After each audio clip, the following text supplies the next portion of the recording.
Oui. Je suis un des Eurovotants d'ailleurs.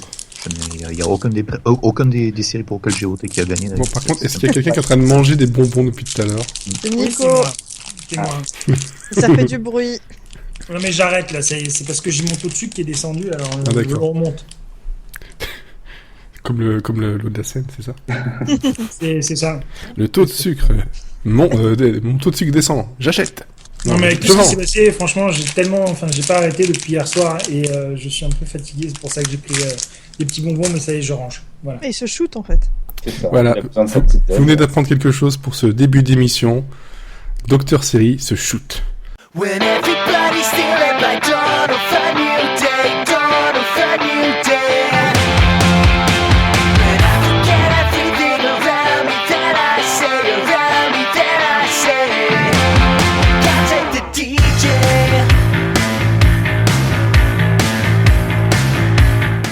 Se shoot, je sais pas, au Werther's Original ou un truc comme ça. Parce que c'est quelqu'un d'exceptionnel. C'est quelqu'un d'exceptionnel.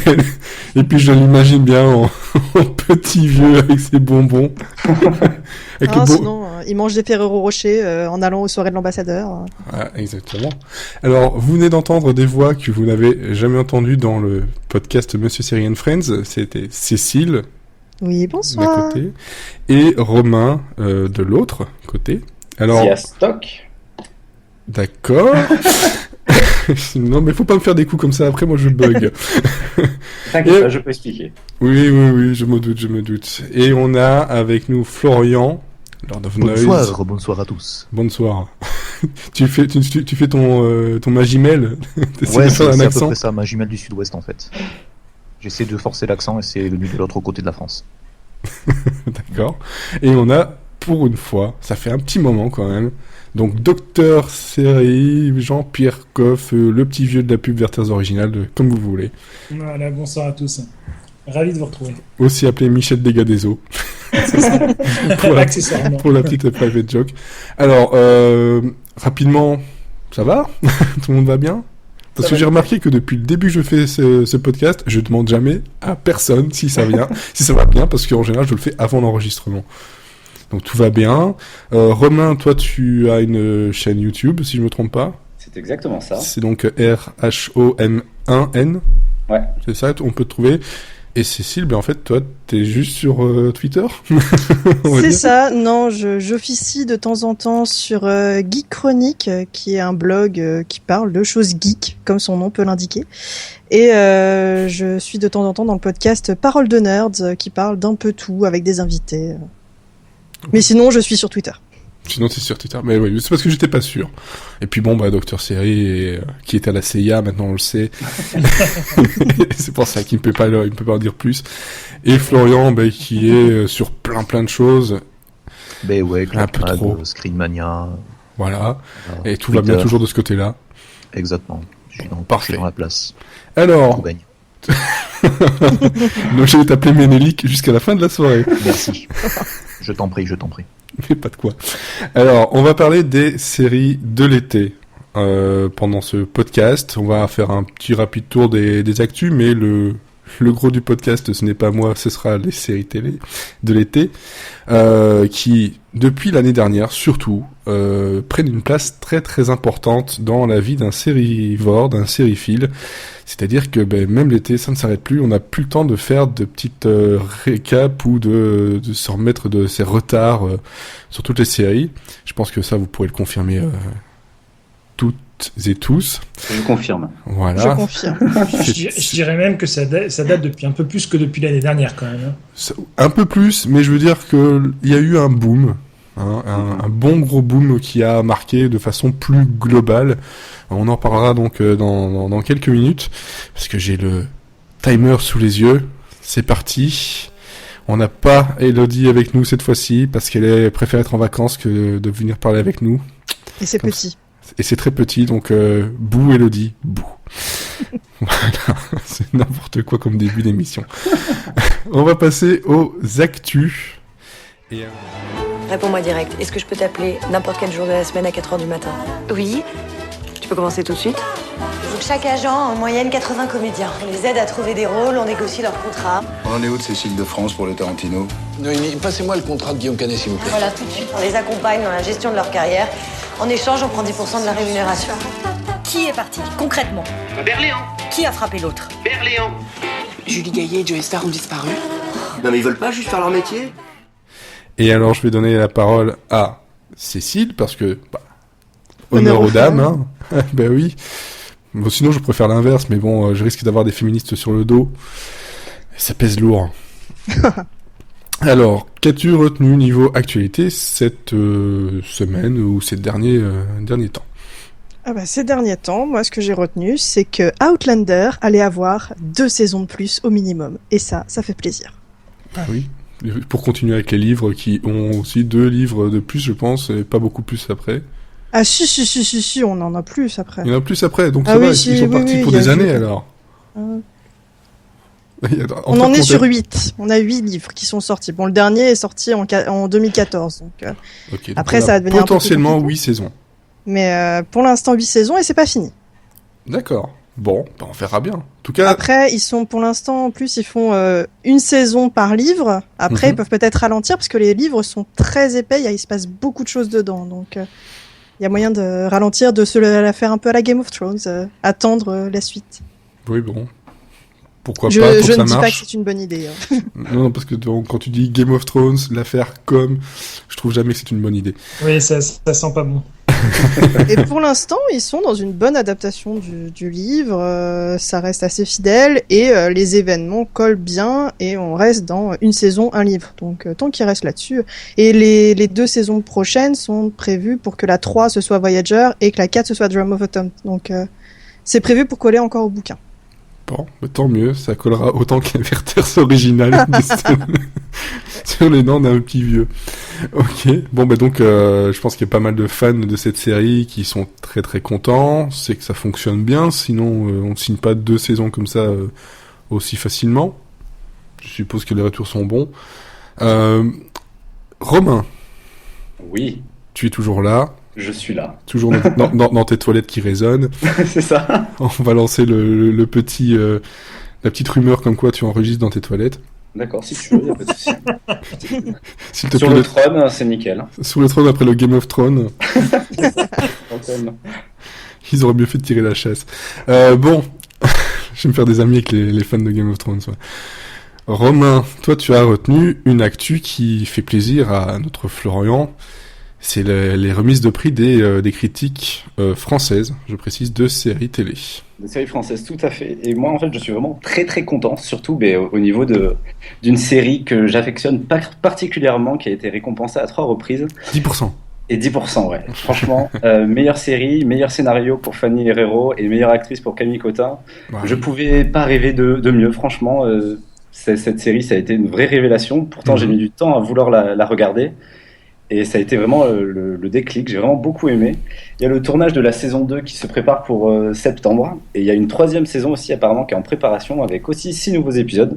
Donc pourvu qu'elle dure encore plus longtemps, moi je suis très content. Et qu'elle ne met pas trop de temps à arriver.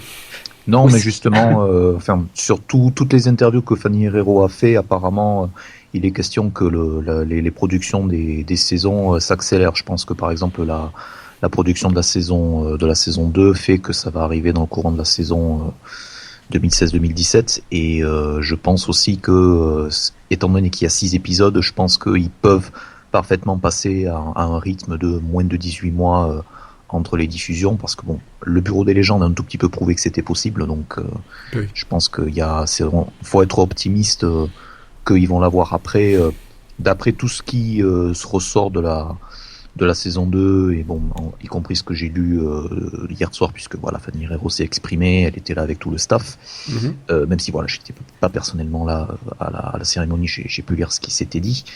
Il y a pas mal de travail en amont pour essayer de convaincre des guest stars de venir, etc., et de monter un tout petit peu les épisodes autour d'eux. Et apparemment c'était un des trucs qui avait causé le plus de galères en saison 1. Moi, par rapport au prix ACS, je suis assez content, enfin je me rattrape là où je peux, mais je suis assez content que Baron Noir ait eu un ou deux prix, en l'occurrence le ex-aequo, le prix meilleur acteur. du meilleur acteur, voilà, pour Cadmerade. Vraiment mérité. Ouais. Tout à fait, oui. Et par ailleurs, donc les deux auteurs ont confirmé que c'était déjà en écriture, mais la saison 2 de Baron Noir est officiellement sur les rails, ce qui n'était pas forcément donné au vu des résultats assez moyens d'audience de la saison 1, mais apparemment la série a bien fonctionné et en replay. Elle est actuellement là sur Canal+ à la demande, donc Canal+ peut voir un tout petit peu les séries qui marchent et il les laisse un tout petit peu plus longtemps que 30 jours. Et elle a apparemment bien marché depuis que ça a été édité en DVD en mars. Donc voilà, c'est autant de retours qui font que une saison 2 de Baron Noir existe. Et ça, je pense que dans un paysage où il y a très peu de bonnes séries politiques françaises, Marseille. T'étouffes pas trop. Ça y est, il s'étouffe. On l'a perdu. Parapluie. Moi, il m'a donné. Moi, je ne peux que sauter sur l'occasion pour justement parler de Marseille parce que c'était mon actu. Si tu me le permets, Monsieur Seri. Mais je vais juste vérifier si avec Romain, c'est tout ce que tu avais à dire par rapport justement au prix, parce que bon, oui, on a 10%, on a Baron Noir. Il y avait quelque chose. Il y a aussi Ainsi soit-il, donc comme on a dit, meilleur acteur ex-aequo avec Cadmerade, donc Jacques Bonhoeffer pour Ainsi soit-il, meilleure réalisation pour Fabrice Gobert avec Les Revenants. Et je ne suis que tristesse parce qu'il n'y aura pas de saison 3. Et non, ils ont eu assez de difficultés pour la 2, effectivement. Oui. Ouais. Il y a eu trop d'attentes entre la saison 1 et la saison 2, et ça a vraiment perdu pas mal le public, je pense aussi. Et en termes de qualité, ça... La qualité n'était pas là, il faut être honnête à un moment donné aussi. Je pense que la saison 2 ne nous a pas autant fait rêver que la 1. Hein. Exactement. Elle était beaucoup moins poétique. Et il n'y avait rien pour Chef ? Je suis peut-être le seul à attendre la saison 2 de Chef, mais... non, moi j'ai adoré. Moi j'ai adoré aussi. Il n'est pas trop apparu dans les nominations à la base. Donc, ce qui est regrettable, parce que je trouve que les comédiens qui ont joué dans Chef, mis à part, bien sûr, la tête de gondole, moi je connaissais pas les deux acteurs là. J'ai un trou pour les deux là. Celui qui joue le commis et la commise. Les deux étaient vraiment fantastiques. C'était deux jeunes acteurs que je ne connaissais pas, que j'ai découvert avec la série. Et pour moi, ils ont une gueule incroyable et ils ont beaucoup de talent. Voilà. Et c'est dommage qu'ils aient pas eu un petit prix parce qu'ils auraient mérité peut-être un petit prix. On va déjà espérer une saison 2 qui arrivera dans pas trop longtemps. Qui est prévue pour 2016-2017. Ouais, il est en tournage en ce moment. Oui, ils ont bien avancé le tournage. Enfin, je pense que c'est même en post-prod. Ok, donc en gros, c'est le genre de prix et le genre d'événement qui prouve bien que malgré tout ce qu'on peut penser des séries françaises, c'est des séries qui fonctionnent bien, qui ont de la qualité, quand on y prête un peu attention, et quand on va chercher les bons acteurs et les bons réalisateurs, etc. quoi. Pas ceux qui veulent faire du cinéma à la télé. Que tout mis ensemble, ça donne vraiment quelque chose d'exceptionnel. Ouais, c'est tout le sens des prix ACS. Enfin, c'est tout le sens de l'existence de ça. Oui, je me doute bien. Rien que l'association, déjà, je trouve que c'est une super bonne idée de départ. Et voilà, de mettre en avant la production française, malheureusement, alors que c'est assez difficile d'avoir quelque chose de qualité, et comme ça de mettre en avant des séries de ce genre, moi je trouve que c'est vraiment une bonne chose à faire et qu'il faut l'encourager et le dire, tout simplement. Voilà. Par contre, ce qu'il ne faut pas encourager et le dire, mais malgré tout on va en parler, c'est Marseille, et là je te donne la parole, Docteur Série. Oui, moi je voulais revenir en fait un petit peu sur le... Alors on va pas revenir sur le débat de Marseille, bien ou pas bien, on va juste revenir sur l'annonce donc de Netflix sur le fait qu'il y aurait une saison 2. Et c'est assez marrant parce que je vais parler d'un tweet que j'ai lu assez récemment qui disait que le bashing qu'on avait fait sur Marseille finalement était plutôt en sa faveur de son renouvellement, quoi. Et je pense que ça résume parfaitement en fait ce qui s'est passé, c'est-à-dire que la série soit bonne ou mauvaise, on en a parlé, c'est ce que voulait Netflix, et on en a tellement parlé qu'elle s'est dit on va en faire une saison 2 parce que ça va faire parler de nous et ça va refaire parler de nous. Après l'éternel débat de c'est bon, c'est pas bon, est-ce qu'il fallait une saison 2 ou pas, est-ce qu'il valait mieux arrêter les frais, là je vous laisse vous exprimer, quoi.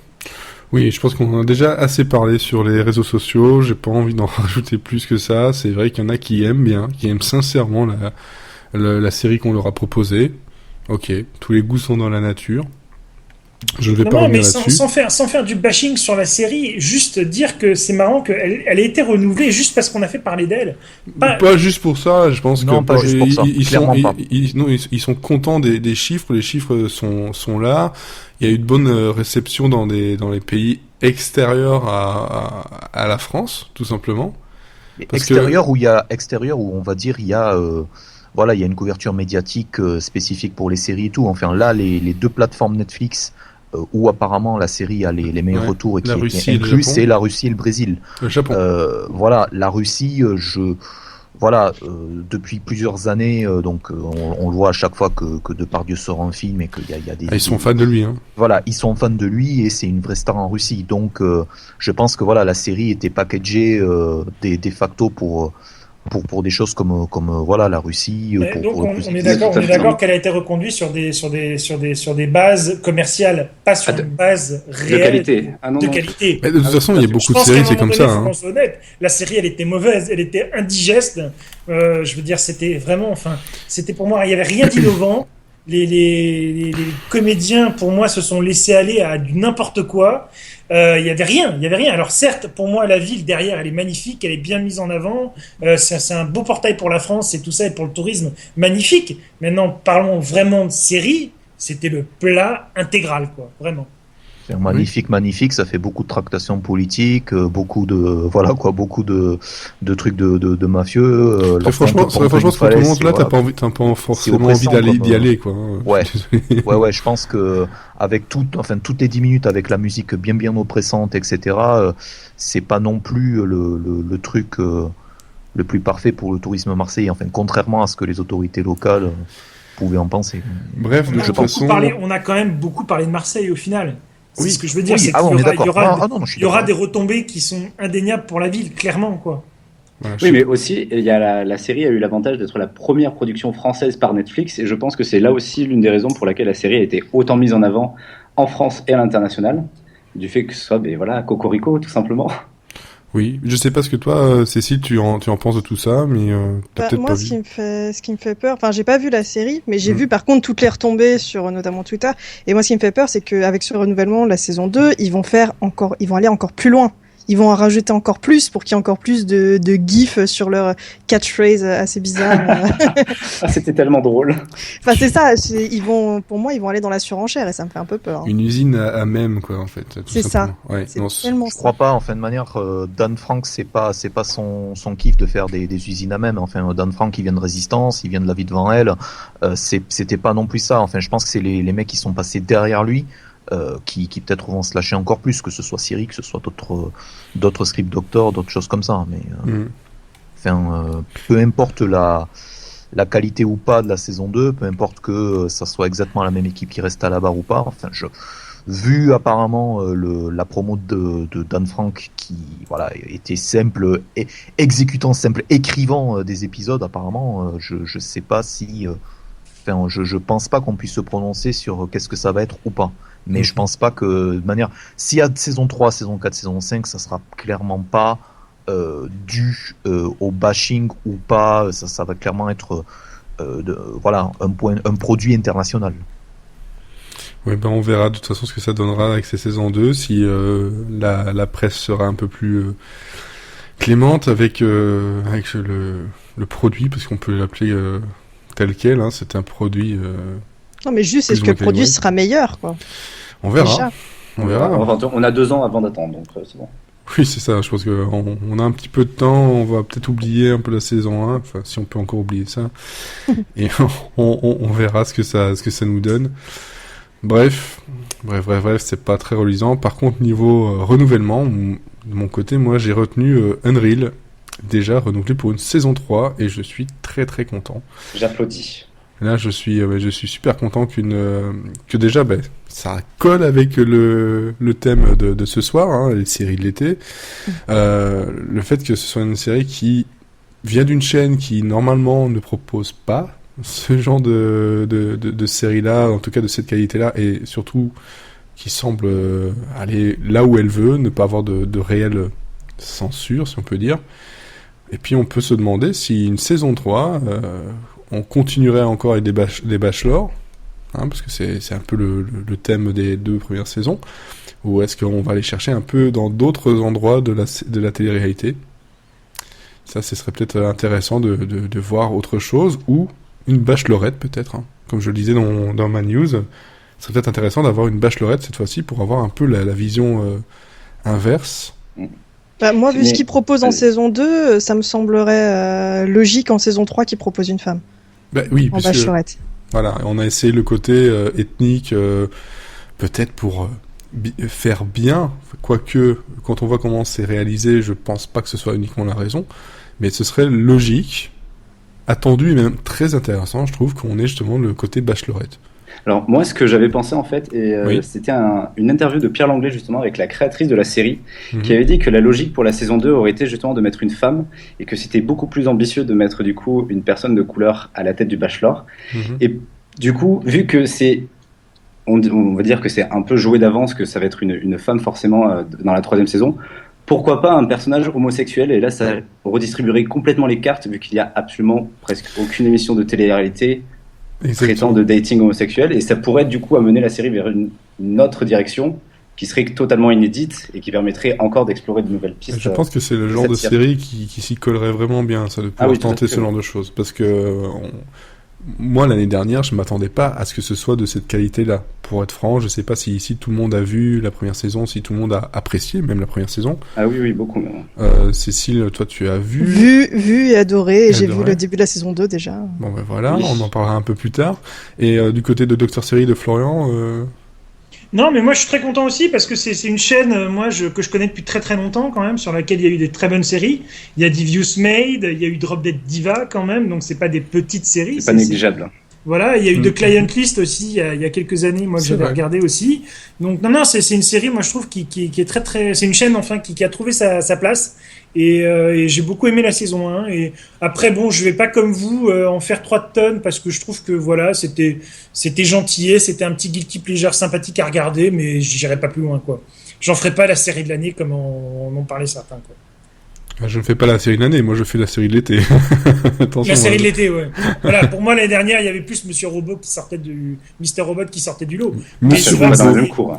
C'est très bien qu'on en ait parlé parce que c'est vrai que cette petite série, on la regarde c'est très sympa à regarder, et puis c'est le petit guilty pleasure, quoi. On aime bien, quoi, ce genre de série là, quoi.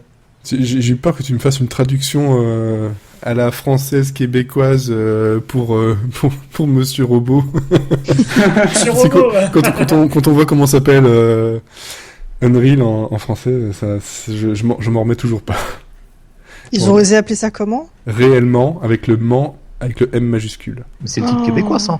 Ouais, mais en France, ils l'ont mis en sous-titre. Un peu comme ils ont fait avec Oh I Met Your Mother. Ah ouais. Vous vous souvenez du How I Met Your Mother, comment je l'ai rencontré. C'est magnifique. Alors réellement, mais bon, après c'est vrai que traduire ça, c'est pas toujours simple, ça fait bizarre. Il faut savoir qu'il y a une loi qui oblige au Québec. C'est pour ça qu'ils sont obligés de le faire. Il y a une loi en fait, qui est la loi 101. Ils sont obligés de traduire. Ils peuvent pas garder le titre à l'américaine. Ils sont obligés de trouver un nom français. Et il y a aussi une loi en France comme ça où il faut avoir un nombre inférieur de mots anglais au nom français, non? Je crois que c'est la loi Fabius, ça, non? C'est ça. En France, oui, mais c'est un peu moins strict qu'au Québec. Au Québec, c'est tape à cheval, c'est comme ça. Ah ouais. Mais c'est toujours rigolo parce que les noms des séries, après, ça reste dans les mémoires. Moi, les noms des séries, des films, je pense qu'on a des choses, mais on va pas... on peut en faire un top. On peut en faire un top, mais tout le monde les a déjà fait, ces tops-là. On les a déjà vus et revus. Bref, je pense qu'on a fait le tour de l'actu. Sauf si Florian a quelque chose à ajouter, parce que ça va, je t'entends toujours. J'ai eu un peu peur. Ok, bon, on a fait le tour d'actu. Ah oui, attends, moi je veux bien ajouter un truc sur l'adaptation du Saturday Night Live par M6. Non. Oh non. Non, on en parle pas. Okay, non, mais pour être franc, il y a eu le samedi soir en direct sur Canal+. À titre personnel, je comprends pas le bashing du SNL sans avoir vu une seule image et sur la seule fois. Je pense que c'est. J'ai un gros problème avec le bashing que je vois depuis 48 heures sur les réseaux sociaux. Honnêtement, on est d'accord, ok, les émissions comiques, même les précédentes adaptations du SNL, c'était pas fameux. Mais à un certain moment, je sais pas, il y a un espèce de truc de délit de sale gueule où j'ai beaucoup de mal à comprendre. C'est ça. Mais c'est justement ce que je voulais aborder, tout le bashing qu'il y avait autour de l'émission. Et j'avais tweeté justement que, vu qu'avant d'en avoir absolument rien vu, il fallait plutôt être optimiste et juste espérer que les auteurs fassent leur travail. Et on pouvait espérer mon problème que j'ai eu avec ça, c'est pas tant les auteurs et ça, parce que je me dis, voilà, les auteurs qui sont derrière, c'était les tuches, c'est ça, et... Oui, il y a un mec des tuches, mais enfin, je veux dire, les auteurs de comédie, ils font plein de projets, quoi. Il y a pas de souci. Moi, je me dis, déjà, les tuches, ça se rapproche de Olivier Barou, qui était sur Somnisor en direct, qui était sur Canal+. Exact. Le souci, c'est que, moi, le problème que j'ai, c'est de me dire, enfin, j'espère que ce sera pas le cas, mais c'est que le public général français n'est pas vraiment friand de ça. Et que il faut tenter et voir ce que ça peut donner. Faut tenter. Après, peut-être que maintenant, avec l'ouverture le plus facile sur Internet, de connaître ces émissions-là et voilà les talk shows avec tous ceux qui veulent essayer de faire le Jimmy Fallon à la française et autres. C'est ça. Je pense que sans le succès de Fallon et sans le succès, on va dire, viral des late shows et des sketchs de SNL et enfin même des monologues. Ils auraient pas retenté, effectivement. Non, ils auraient pas retenté le coup. Maintenant, là où je suis optimiste, c'est que si vraiment ils adaptent le format, qu'ils engagent vraiment des comédiens qui sont inconnus, qui leur donnent leur chance, que autour des 3 auteurs principaux, qu'il y a des gens qui viennent, que M6 y mettent les moyens, même si c'est que pour 2 ou 3 numéros. Voilà, enfin, l'idée n'est pas forcément de faire un show à l'américaine parce qu'il n'y a pas la débauche de moyens, mais si ça peut permettre certaines révélations comiques sur une chaîne nationale française, c'est voilà quoi. En même temps, quand on voit les moyens que SNL a parfois, c'est bon. Je pense qu'en France, on peut très bien le faire. Voilà, mais je pense que ça vient aussi du fait que c'est M6, c'est pas Canal, c'est la chaîne de soda, de scène de ménage, donc voilà. Ça aurait été TF1, le bashing aurait été pareil, je pense. Oui, je pense. Mais en fait, TF1, depuis quelques temps maintenant, ose un peu plus au niveau de la créativité. Et ça s'est vu récemment, donc avec un 5 à 7 qui a commencé lundi. Elle ose des choses. Et après, c'est bon ou c'est bien. Voilà, c'est au choix. Et vu que M6, en fait, est un petit peu plus frileuse depuis quelques années, elle a tenté par le passé de faire des créations originales ou des adaptations qui se sont lamentablement échouées. Par exemple, avec Rising Star ou encore Un air de star. Enfin, tout ça, c'était juste une catastrophe, malheureusement, industrielle. Il y a Super Kids aussi, non? C'était pas Super ça Kids aussi, oui, récemment. Et donc, c'est dommage. Ils vont réessayer encore une fois et on va leur souhaiter que ça marche, espérons. Il faut espérer que ça fonctionne, en tout cas plus longtemps que ce qui a déjà été tenté. Et aussi, moi, l'autre version que je connais de SNL, c'est la version québécoise. Qui a pas duré longtemps, je pense, ou alors j'ai perdu de vue l'actualité, mais c'était pas si mal que ça. Je sais pas ce que si Nicolas l'avait vu cette version-là ou pas. Non, pas du tout. Non. Moi, je suis friand de cette émission-là depuis près de 10 ans, si pas plus, voilà. Et c'est vrai que c'est quelque chose que j'aime beaucoup, sous lequel je peux cracher aussi beaucoup parce que tout n'est pas bien dans SNL. Mais faut juste espérer avoir une aura un peu pareille, avoir un tremplin pour des jeunes auteurs et puis des trucs rigolos à pouvoir se partager sur Internet par après, quoi. Et c'est ça, comme on disait, en fait, essayer d'avoir vraiment des talents qui émergent un peu comme avec On ne demande qu'à en rire, qui avait vu pas mal de nouveaux humoristes. Et si ça peut faire le même effet avec l'adaptation, pourquoi pas. Bon, à voir. C'est ça. À voir. Bon, là... Ça fait pile 25 minutes que l'on discute d'actu. Je pense qu'il est temps de passer donc au dossier, au thème. Voilà. Donc les séries de l'été. Vacances, vacances, rien à faire du tout. Je m'envoie en l'air, ça c'est super folie légère. Vacances, je vis tout, rien à faire du tout. Je m'envoie en l'air, ça c'est super folie légère. Séries de l'été. Alors, comme tu le disais, Docteur Série, ce n'est pas depuis 1 an, 2 ans qu'il y a des séries de l'été, mais clairement, depuis la saison dernière, il y a un regain d'intérêt des chaînes et des sérivores aussi pour ces séries-là, parce qu'elles sont maintenant de très très très bonne facture, ils essayent des choses, et c'est plus forcément l'endroit où on va mettre des séries qui, en fait, on sait pas où les mettre, on va les mettre là, personne va les voir, et peut-être si ça marche, on en fera une série un peu plus complète. Là, c'est vraiment quelque chose de... Il y a eu un nouveau mouvement, le côté de... C'est une série d'été. Moi, je pensais que c'était un peu plus vieux que ça. Moi, j'allais prendre quand même peut-être plus 3-4 ans, parce que j'ai envie de revenir à Under the Dome, qui a commencé sur CBS. Il y a eu ensuite, juste après, il y a eu sur la Fox avec Halle Berry. Extant, merci beaucoup. Extend, voilà, qui est arrivé aussi. Donc non, il y a eu des choses depuis qui ont pas 1 an, qui ont 2-3 ans, qui ont 2-3 ans, mais c'était ou deux exemples. Il faut savoir que sur la mode des séries d'été, c'est le câble américain qui l'a lancé. Et là, je vais revenir à des débuts de séries, comme par exemple White Collar, ça a commencé l'été. Des séries comme Suits, ça fait 6 ans que ça existe, ça a commencé pendant l'été. Oui, mais justement, des séries comme... justement, non, mais je veux dire, tout ça, c'est pour prouver quand même que, et c'est des séries qui ont 6 ans. Donc, ils se calquent. Je pense que ils ont osé et ils se sont dit, voilà, il y a un format à aller chercher. Il y a des gens à aller chercher à ce moment-là dans l'été. Faut savoir que l'été, normalement, c'était surtout de la rediff sur ces chaînes-là. Énormément de rediff.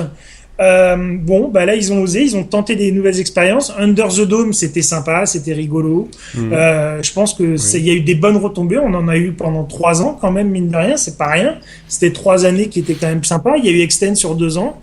Non, c'est juste pour ça que j'avais réagi en disant un peu plus longtemps. Alors après qu'on en parle en France depuis 1 an, peut-être. C'est pas tellement ça. Moi, ce que je vois surtout, c'est que en général, c'est les séries dont tu as parlé, certaines comme ça, et d'autres avant, même encore avant, étaient placées là, en test, et puis après bougeaient de place. Maintenant, je trouve qu'il y a plutôt un système, c'est non, l'été c'est très très bien, on va les laisser là, et on n'a pas on n'a pas prévu, on n'a pas de plan de les faire bouger. Aussi. Voilà, le but n'est pas je vais tester cette série-là pendant l'été, si ça marche bien, la saison prochaine on va essayer en septembre ou quoi. Non, là le but c'est, c'est une série qui doit se passer pendant l'été, parce que les gens demandent du contenu. Bon, on en a trop, pas pour dire on en a gros, mais on en a trop du contenu. Mais là, les chaînes se disent, ok, on n'a plus de place pendant la saison normale, en mid-season c'est bourré aussi, on remplit l'été. C'est plus ce système-là que je vois depuis 2-3 ans, quoi. Et pour moi, je trouve aussi qu'il y a... Avant, il y avait une grosse pause l'hiver, et maintenant, ils ont tendance à mettre des séries pour remplir cette pause d'hiver aussi. Et dans la même chose, c'est des séries qui sont faites pour cette pause-là et qui n'ont pas vocation à bouger. Voilà. Tu penses à quoi ? Par exemple, il y avait eu... il y a des séries de remplacement, c'est... et Once Upon a Time, ils avaient fait ça, non ? Avec Once Upon a Time in Wonderland, c'était dans le... Pretty Little Liars aussi, non ? Ok, je vois. Aussi Pretty Little... Ouais. Mais pas Pretty forcément. Little Liars a toujours été diffusé une partie en janvier, une partie en été. Pareil pour des séries de TNT comme The Closer. Voilà, il y a toujours des séries un peu... des mini-séries aussi, parce qu'il y a de plus en plus de mini-séries, d'anthologies, de ce genre de choses qui arrivent. En fait, maintenant, il n'y a plus un seul moment où on dit c'est la trêve. Ah oui, c'est presque continu maintenant. C'est presque continu. Très franchement, il y a... Essayer de trouver même quand on en regarde beaucoup, forcément, ça s'arrête jamais. Mais quand on regarde de façon globale, pour n'importe qui, à n'importe quel moment, il peut trouver quelque chose. Alors qu'avant, c'était plutôt, je devais attendre, je vais attendre l'été pour rattraper des choses. C'est plus possible du tout. Ou alors beaucoup plus difficile. Mais voilà, c'est là-dessus que justement, je trouvais intéressant de parler des séries de l'été. C'est que, ça fait 2-3 ans où elles ont gagné en importance, en fait. Et en prise de risque aussi.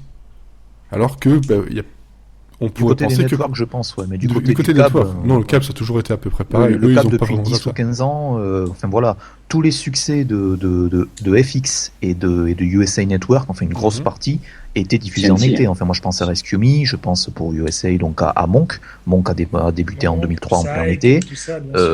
L'autre jour, c'était assez marrant, j'ai vu Sur Écoute a commencé en juin 2002.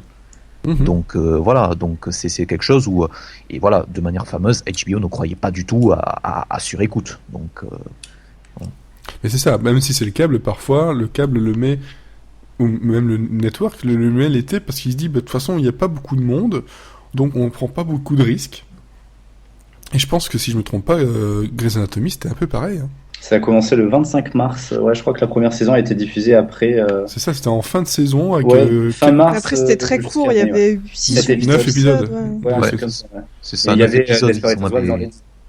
Mais c'était la même chose. Là, c'était on va essayer et on verra bien. Alors que là, c'est pas on va essayer, c'est non, c'est comme ça bougera pas. Il y a eu des rumeurs pour une Pastor, par exemple, qui pouvait bouger. Bah, apparemment, c'est pas le cas. Bon, on attend toujours la date, mais ça ne bouge plus vraiment, quoi. C'est plus que ça. Donc tu disais, Cécile. Est-ce qu'il n'y a pas aussi un phénomène où ils se disent il y a des séries qui sont adaptées à la période estivale. Par exemple, True Blood était diffusé l'été. Oui. Et c'était comme ça. Donc est-ce que ça vient pas aussi de se dire ça irait pas forcément à une autre saison, l'été c'est bien, ça correspond bien avec la période, quoi. Oui, mais si on prend Unreal dont on parlait juste avant, oui, ça correspond très bien à une série de l'été qui est de très bonne qualité, etc. Pas forcément il y a eu beaucoup longtemps le côté c'est une série d'été, c'est pas forcément très bon. Mais Mr. Robot, c'est pas une série qu'on pourrait se dire on met l'été, c'est quelque chose qui pourrait se mettre n'importe où en fait pourtant. C'est pareil avec Orange is the New Black pour Netflix, c'est pareil avec Casual pour Hulu. Enfin, pour moi, c'est des séries qui pourraient pas, enfin, Casual avec la saison 1 et toutes les retombées que ça a eu. Ouais. La saison 2, ça m'aurait pas du tout choqué que ça soit à la rentrée. Or, c'est diffusé en été. Oui, alors après, au bout d'un moment, je pense qu'ils ont peut-être plus la possibilité de les mettre dans ces cases-là parce qu'il y a peut-être plus de place. Ouais, il y a un embouteillage et il y a d'autres choses où ils pensent que c'est des produits d'appel. Pendant très très longtemps, sur les chaînes du CAC qu'on parlait tout à l'heure, TNT, USA Network, c'était des chaînes qui rediffusaient les séries que passaient les grandes sœurs, quoi, les majors, quoi. Donc, si vous voulez, c'est des chaînes qui, au moment où elles existaient, elles avaient aussi la possibilité de diffuser des autres programmes de la grosse holding qui était au-dessus. Donc, c'est pour ça que l'été, c'était le moment où c'était un peu creux, donc il fallait qu'elles existent par elles-mêmes, et c'est comme ça que sont nées réellement ces séries-là qui venaient combler un besoin réel, quoi, en fait, à l'origine. C'est ça, un besoin de la chaîne, mais au final, une demande du public, puisqu'on a beau râler tout le temps sur le Yana trop, si on n'avait pas de nouveautés comme ça pendant l'été, je pense qu'on râlerait tout autant, en fait. Non, et puis moi je trouve ça très sympa. Excuse-moi, je suis désolé, je t'ai coupé, mais je trouve ça très sympa, ce principe, comme faisait Walking Dead, c'est-à-dire comme avait commencé Suits, c'est-à-dire tu commences la série en juin, et puis t'as 8-9 épisodes, une dizaine d'épisodes à te mettre sous la dent, et puis après tu fais une pause et tu retrouves la suite en janvier et février, quoi. Moi j'ai toujours aimé ça. Enfin, on parlera sûrement tout à l'heure de Pretty Little Liars, qui était un peu sur ce format-là aussi. Je pense qu'on pourra pas passer là-dessus. Je vais mettre ça en mots-clés, ça va nous amener des écoutes. Enfin, voilà, c'était vraiment, enfin voilà, je trouve que ça fait du bien de respirer de temps en temps, de laisser respirer une série. Et je trouve que ces séries-là, elles s'en servent très très bien, justement, de cette pause. Puisqu'elles tournent pas à la chaîne, elles font aussi une pause dans le développement et dans la production, et ça s'en ressent vraiment dans la qualité, quoi. Ce qui permet d'avoir justement, dans le bon sens, d'avoir une saison de qualité, en tout cas qui, si possible, mais ça peut aussi, dans l'autre sens, de se dire que le début était pas top, la fin était bien, mais donc on finit par avoir un truc en demi-teinte. Ça peut aussi tomber dans ce sens-là. Mais c'est vrai que ce que tu dis peut être intéressant est difficilement adaptable à toutes les séries, mais la petite respiration comme ça permet de mieux étaler et d'éviter un embouteillage comme on a chaque année, et avec toutes les morts qu'on peut avoir en rentrée ou même en mi-saison. Donc Romain, tu voulais prendre la parole ? Oui, je voulais dire, justement pour rebondir sur ça, en fait, c'est aussi pour éviter la concurrence des grands networks, vu qu'il y a tellement un embouteillage et une multitude de séries, on est en train de vivre le Peak TV, comme quoi en 2002, je crois, il y avait à peu près 150 séries, et puis maintenant on est passé à plus de 450. Enfin, il y a vraiment en fait une demande de la part du public et aussi une production qui est juste poussée à bout. Et l'été, du coup, même s'il n'y a pas forcément d'attente, pour justement les chaînes, tout comme on a dit, TNT, USA Network et tout ça, ça permet aussi de pouvoir vivre et de mettre un peu en avant leurs nouveautés plutôt que de les exposer aux grands networks et que leurs séries passent du coup un petit peu inaperçues. Oui, c'est ça. Puis en plus de ça, maintenant, on a un gros point qu'il n'y avait pas il y a quelques années, c'est qu'il y a de plus en plus de services en ligne qui proposent aussi leur création. Je pense à Netflix, à Hulu, etc., qui sont pas là depuis l'année dernière, mais ont une aura de plus en plus forte avec leur expansion. Et il faut juste attendre que Hulu passe international, et là, c'est n'importe quoi. Mais ça n'en finit plus. Donc là, on a une concurrence en dehors même du network et du câble. Donc ça devient encore plus difficile. Donc oui, l'été est un terrain intéressant. Je pense que quand on regarde cette année les nouveautés qu'on les regarde ou qu'on les regarde pas, c'est autre chose. La qualité, peu importe. Mais je pense pas me tromper en disant qu'on en a une vingtaine, presque 30 séries, 30 nouvelles séries, en dehors de celles qui vont revenir, etc. 30 nouvelles séries, plus 30 nouvelles séries qui débarquent cet été. C'est quasiment plus qu'à la rentrée, en fait. Voilà, c'est ce qu'on disait aussi à la rentrée. La rentrée, on s'était émerveillé parce qu'on se disait, waouh, cette année encore, il y a plein de nouvelles séries. Là, Romain l'a très bien dit, c'est qu'on est dans l'âge d'or. On est vraiment dans l'âge d'or des séries. On est en train de vivre le meilleur moment, quoi. Je veux dire, je pense l'âge que d'or ou le point de non-retour avant la crise? Non, moi, je pense vraiment qu'on est en plein dans l'âge d'or. On est en train de vivre vraiment ce qu'on vivra peut-être plus. Je sais, dans 10 ans, ça aura sûrement changé. Et le mode de consommation aura changé, aura évolué, je pense. Et là, on est vraiment en train de vivre un truc assez fantastique, quoi. Quand on aime les séries, on ne peut que être verni par ce qui nous arrive, quand même. Effectivement, oui. Il y en a pour tous les goûts. C'est ça, et tu peux choisir en fait tout ce que tu veux regarder. Et comme tu dis, il y a tous les goûts, donc tout le monde peut être comblé. Et aussi la chose, je sais pas vous, mais au début, moi, quand j'ai commencé à regarder des séries, c'était vraiment un petit peu au rythme américain, un épisode par semaine. Et maintenant, après plus de 10 ans à regarder des séries, je me rends compte qu'en fait, je commence le binge-watching, ce phénomène qu'avant n'existait pas forcément. Je me retrouve à regarder en masse des épisodes. La raison est simple, hein, c'est pas toi qui as changé, c'est juste que le mode de production, le mode de production, et puis les sources possibles de diffusion font que tu vas plus ou moins binge-watcher. Voilà, il y a des séries qui s'y prêtaient. Moi, quand j'ai connu 24 heures chrono, quand c'est arrivé en France, personne ne connaissait 24 heures chrono. Il faut savoir que quand on a commencé à parler de 24 heures chrono, je dis bien dans le cercle très très fermé des gens qui écoutaient et qui parlaient séries, on en était déjà à la 3 et à la 4 aux États-Unis. C'est-à-dire qu'on ne pouvait que trouver le DVD en import, il n'y avait pas les sous-titres à l'époque. Et donc, je me souviens très bien d'avoir vu la saison 1, alors que c'était peut-être la 3 en production aux États-Unis. Et 24 heures chrono, tu commences un épisode, tu peux pas t'arrêter là. Hein. Moi, je sais pas comment. Tu parles en France ou tu... Ouais, quand j'étais en France, quand j'ai découvert 24 heures chrono, je te parle de ça, mais il y a des années, je devais avoir 20 ans, enfin. Ouais, parce que c'est moi, pas jeune. J'ai découvert 24 heures chrono, à peu près en même temps que toi, mais si tu veux, je me souviens distinctement que Canal+, qui diffusait la saison 1, avait mis le paquet. Enfin, moi, la saison 1, la saison 2, mais je la matais par deux. Après, ils ont mis le paquet vers, on va dire, à partir de la saison 4, saison 5, quand ça a commencé à faire parler d'elle. Au début, personne. Moi, de mon bon souvenir, dès la saison 1, c'était vendu comme le phénomène. Pas du tout. Non, pas du tout. Il y avait déjà 4 saisons. De toute façon, on va pas se battre là-dessus parce que ce n'est pas le thème, parce que 24 heures chrono n'est pas une série de l'été. Mais peut-être, malheureusement. Ça aurait pu, mais non, ça n'est pas. Non, mais c'est vrai que c'est des formats qui se binge-watch, quoi, qui ont fait que quand tu commençais quelque chose comme ça à regarder d'une traite, c'était une sensation extraordinaire, quoi. Mais de toute façon, on l'a toujours plus ou moins fait maintenant. Les rewatch de Scrubs, on se fait les saisons quasiment en une semaine, voilà, sans problème, ce genre de choses. C'est des choses qui paraissent nouvelles parce que voilà, on a des saisons qui arrivent pas comme ça d'un seul coup et qu'on regarde, mais c'est pas quelque chose de tout à fait nouveau, hein. Là, je vais passer la parole à Cécile et lui poser une petite question, justement, par rapport aux séries de l'été. Si tu devais chercher, justement, quelle est la série de l'été qui t'a fait vraiment dire, voilà, ça c'est l'été, il va falloir que je sois beaucoup plus attentive, parce qu'il y a des choses intéressantes à regarder. Il y a une série qui t'a fait dire ça, ou pas du tout? Alors, dans tout temps confondu ou maintenant? Tout temps confondu, oui. Ouais, non, celle où j'ai eu, où je me disais, ouais, ça y est, c'est la série de l'été, c'est True Blood que je mentionnais tout à l'heure. C'est celle où je me souviens que je la regardais l'été. D'accord. Bah oui, vraiment, parce qu'on a toujours plus ou moins une série comme ça de l'été qu'on se souvient, même si c'est il y a très très très longtemps. La True Blood, oui, effectivement, c'est une série. Ça remonte un peu déjà. Ça marche très bien avec l'été parce que il fait chaud là-bas en plus. Il faut essayer d'avoir C'est ce que je disais quand je la mentionnais, c'est que c'est une série qui est adaptée, je trouve, avec la saison, ça collait bien.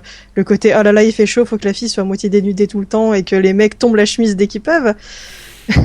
En même temps, dans Game of Thrones, il fait pas forcément très chaud. Ouais, non. Mais il trouve l'occasion de se dénuder quand même. Bah oui. En même temps, on commence vraiment à l'attendre l'hiver, là. Mais l'hiver arrive, je te jure, l'hiver arrive. Non. J'espère. Vous allez être tellement déçus quand vous allez voir que c'est Ophélie Winter qui arrive. Ophélie Winter is coming, boom. C'est le dieu de la lumière lui a donné la foi. C'est ça. Et un pancréas. Alors, n'importe quoi. Et toi, Docteur Série, justement, tu as une série comme ça qui te fait rappeler justement, c'est cet été. Ouais, l'été, si, il y en a qu'une. Moi, il y en a une, qui m'a frappé parce qu'il faut savoir que quand j'ai commencé, moi, les séries, j'étais très branché cinéma juste avant et l'été, c'était un peu la période creuse, on va dire, de mon planning. C'était le moment où je pouvais un peu, comme on dit, partir et puis partir en vacances et puis surtout me laisser enfin regarder les séries à mon rythme. Et je me souviendrai toujours de Monk et effectivement de Psych qui arrivait l'été, quoi. C'était pour moi, c'était. Tu me piques la mienne, mais bon, c'est pas grave. Ma Madeleine de Proust, on va dire, quoi. Aujourd'hui encore, j'aime bien me refaire des petits moments comme ça parce que voilà, c'était des petits moments magiques, quoi. Effectivement. Oui. J'ai eu la décence de laisser Psych à Monsieur Série quand même. Oui, voilà. C'est pas grave, je vais me rattraper. Je vais essayer de trouver un truc. Et toi, Florian, justement, une série d'été qui marque une série d'été. Un peu comme tout le monde, là depuis que je suis devenu sériephile actif et qu'il y a énormément de. Bonsoir Florian. Mais, voilà, bonsoir. Je tenais à faire une intervention et expliquer le mal et le bien, tout le bien que ça m'a fait de rattraper des séries en été.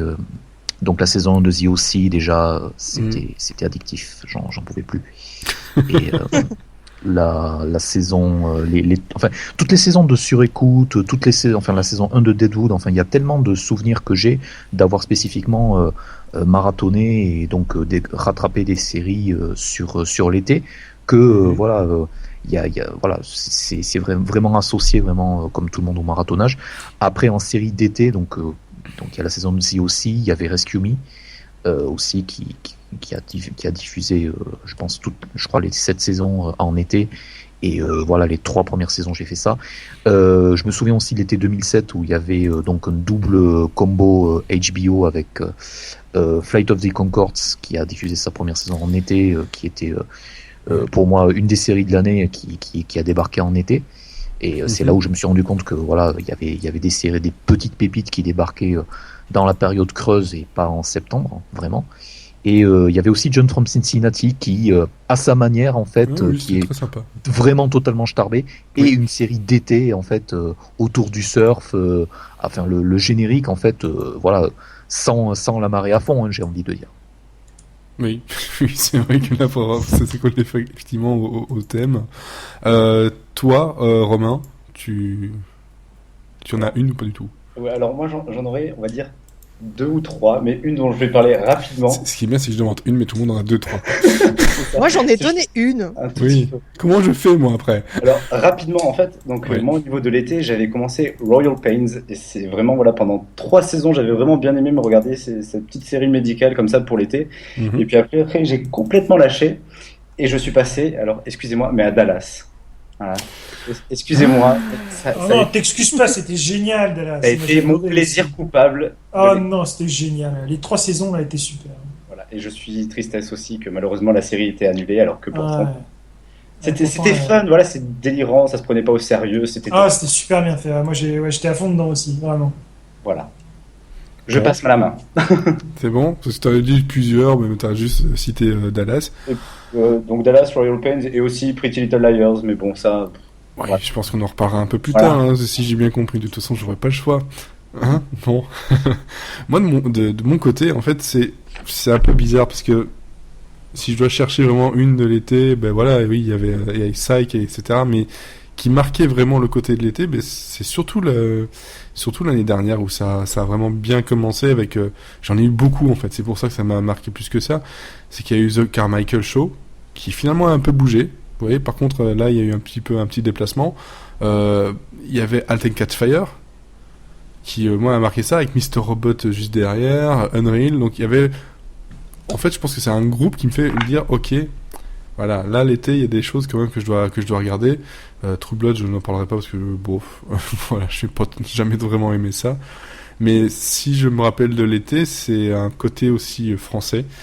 C'était sur France 2, pendant plusieurs étés de suite, le soir, très très tard. Il passait des comédies qu'on avait vues nulle part ailleurs. Je me souviens. Voilà. Enfin, comédie. J'ai fait la même chose. Les VHS sont tournés. Voilà. Là-dessus, on a découvert That 70's Show, par exemple. Je crois qu'il y avait Grosse Pointe aussi, mais qui n'était pas vraiment une comédie. Ouais, c'est exact. Il y avait un truc, The Brian Ben Show aussi, donc avec le héros de Dreamon, en fait. Exactement, il y avait ça. En fait, moi, c'est ce côté-là, c'est pas le côté côté américain, série américaine. Peut-être que c'était pas des séries qui étaient diffusées, enfin qui étaient de l'été aux États-Unis, mais qui étaient diffusées. Ça m'a marqué, je pense. C'était il y a maintenant une bonne dizaine d'années, voire 15 ans, plus. 15 ans. 98-99. Voilà, donc c'est des choses où j'attendais avec impatience. Il était 23h à peu près, et France 2 passait 3 séries, 3 sitcoms le soir, et c'était un petit régal, quoi. Ça finissait à 1h du mat, mais... Et sur les RTBF, il n'y a rien qui t'a fait rêver? Mais non. Parce qu'à chaque fois, c'est France 2, Canal+, machin... Non, la RTBF, sur la RTBF 2, Sex and the City. Ah. Et en fait, il y avait plein... Ce qui était bien, c'est que le pendant titre en belge, c'était quoi, le titre en belge? Non, ça restait comme ça, et surtout, on avait les séries en VOST. Ah, génial. On avait sur cette chaîne-là, le soir, toutes les séries étaient en VOST. Ah, ça c'est super, tu vois. Pas de doublage. Et donc, ça c'est vrai que c'est un truc qui me marque, mais c'est vrai que le côté sitcom, là, ça m'a marqué un peu plus. Pour le coup, tu vois, l'arrivée de la TNT en France était super de ce côté-là, parce que le fait que tout le numérique arrive, ça a permis aux gens de pouvoir aussi découvrir un peu certaines séries en VO. Et je pense à mes parents, la première fois qu'ils ont découvert et qu'ils ont entendu Grey's Anatomy et House en anglais. Je me rappellerai toujours leur soir là, où je leur ai mis en français, je leur ai changé la langue et je leur ai mis en anglais, ils étaient là. Oh là là, mais c'est plus notre Dr House, remets-moi tout de suite en français, dis donc. Ça, les habitudes, quand on a l'habitude de regarder dans une langue, c'est un peu difficile de passer à l'autre. Mais au final, après, beaucoup de gens, maintenant, quand tu regardes, il n'y a plus que les puristes, parce qu'au début, c'était que les puristes qui regardaient en VO. Moi, je me souviens, quand je disais que je regardais que les VO, on me traitait vraiment de fou, quoi. Mais maintenant, tout le monde te dit, si tu regardes pas en VO, mais t'es rien que rien, quoi. T'es pas un vrai cinéphile si tu regardes pas une série en VO, quoi. C'est surtout que la qualité des doublages avec le temps ont très très très largement été dégradés. Hein. Parce que bon, j'avoue toujours que oui, j'aime bien les deux versions de Psych, de Scrubs, de Friends. Je les regarde sans problème. Je préfère la VO parce que c'est là où il y a le vrai jeu et ce genre de choses. Mais il y a un supplément qui ont été quand même, je trouve, très réussis, parce que on a eu la chance en France d'avoir des voix de télé qui étaient fantastiques. Je pense à la voix du mec qui a fait Quantum, magnifique, qui est arrivé ensuite après aussi sur TF1 pour faire d'autres séries. Je veux dire, voilà, on a la chance d'avoir des mecs de voix en France quand même assez fantastiques. À côté de ça, et il y a Dr House en français. S'il n'y avait pas eu le talent aussi du mec derrière pour faire la VF, ça n'aurait pas aussi bien marché non plus. Hein. Je me demande s'il n'y a pas aussi un effet on l'a vu une fois en français et du coup on est habitué à ces voix-là. Par exemple, Code Quantum, je sais que je l'ai revu il n'y a pas longtemps, j'ai essayé de le mettre en anglais, j'y arrive pas. Oui, pourtant, je regarde, je vois Scott Bakula dans plein d'autres séries en VO, ça me gêne pas. Mais dans le Code Quantum, il me faut la voix française, il me faut le bravo, c'est pas possible. Oui, parce que le mec, il le faisait, a un tel talent aussi. Et même celui qui faisait Hal, enfin, les deux, tout était parfait, quoi. Franchement, c'est vrai que comme ça, moi, je me souviens toujours la première fois que j'ai vu Retour vers le futur, le film, que j'ai passé mon enfance à voir en français. Et le jour où je l'ai découvert en VO, mais j'étais sur le cul de me dire, mais en fait, j'ai même pas aimé le film presque, tu vois. Je me suis arrêté au bout de 5 minutes. Ouais, mais j'ai découvert un autre film, je me suis dit, c'est pas possible, qu'est-ce qui se passe, quoi. Ouais, c'est vrai qu'il y a des, au niveau de la mémoire, ça joue parfois, effectivement. L'affectif joue énormément, bien sûr. Oui, et là, l'affectif commence un peu à m'énerver parce qu'on part sur autre chose. Mais vous n'êtes pas possible. Mais non, mais on regardait Retour vers le futur et Code Quantum l'été. Oui, bah oui, bien sûr. Que l'été.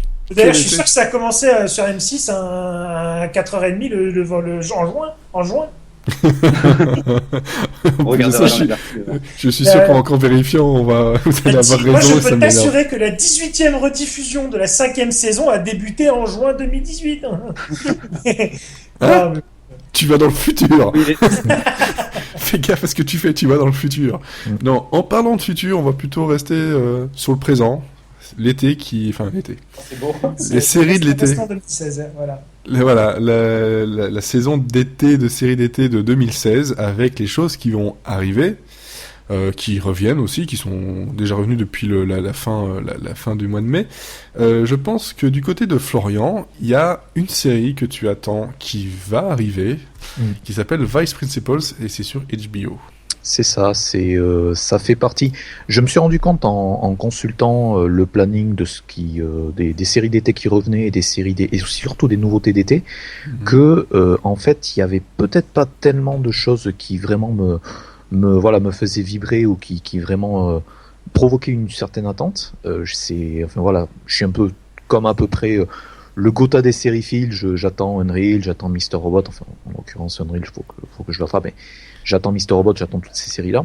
Mais après, en série d'été, HBO a The Night Of, qui de toute manière a John Turturro, qui va débarquer à peu près en même temps. Et Vice Principals, je l'attends tout simplement parce que déjà il y a l'équipe qui est derrière Eastbound and Down, en fait, donc un trio composé de Jodie Hill, de Danny McBride et de David Gordon Green, qui contre toute attente, en fait, ont réussi à quand même faire tenir 4 saisons de Eastbound and Down, qui est pas forcément, par rapport à Girls, une série vraiment surexposée de HBO, qui est même, je pense, quasiment dans le côté, on va dire, bof, et dans le côté de mettre des assholes absolument sans rancœur, et donc de les faire, on va dire, s'enfoncer un peu plus à chaque épisode, et avec une certaine mélancolie de l'Amérique des losers.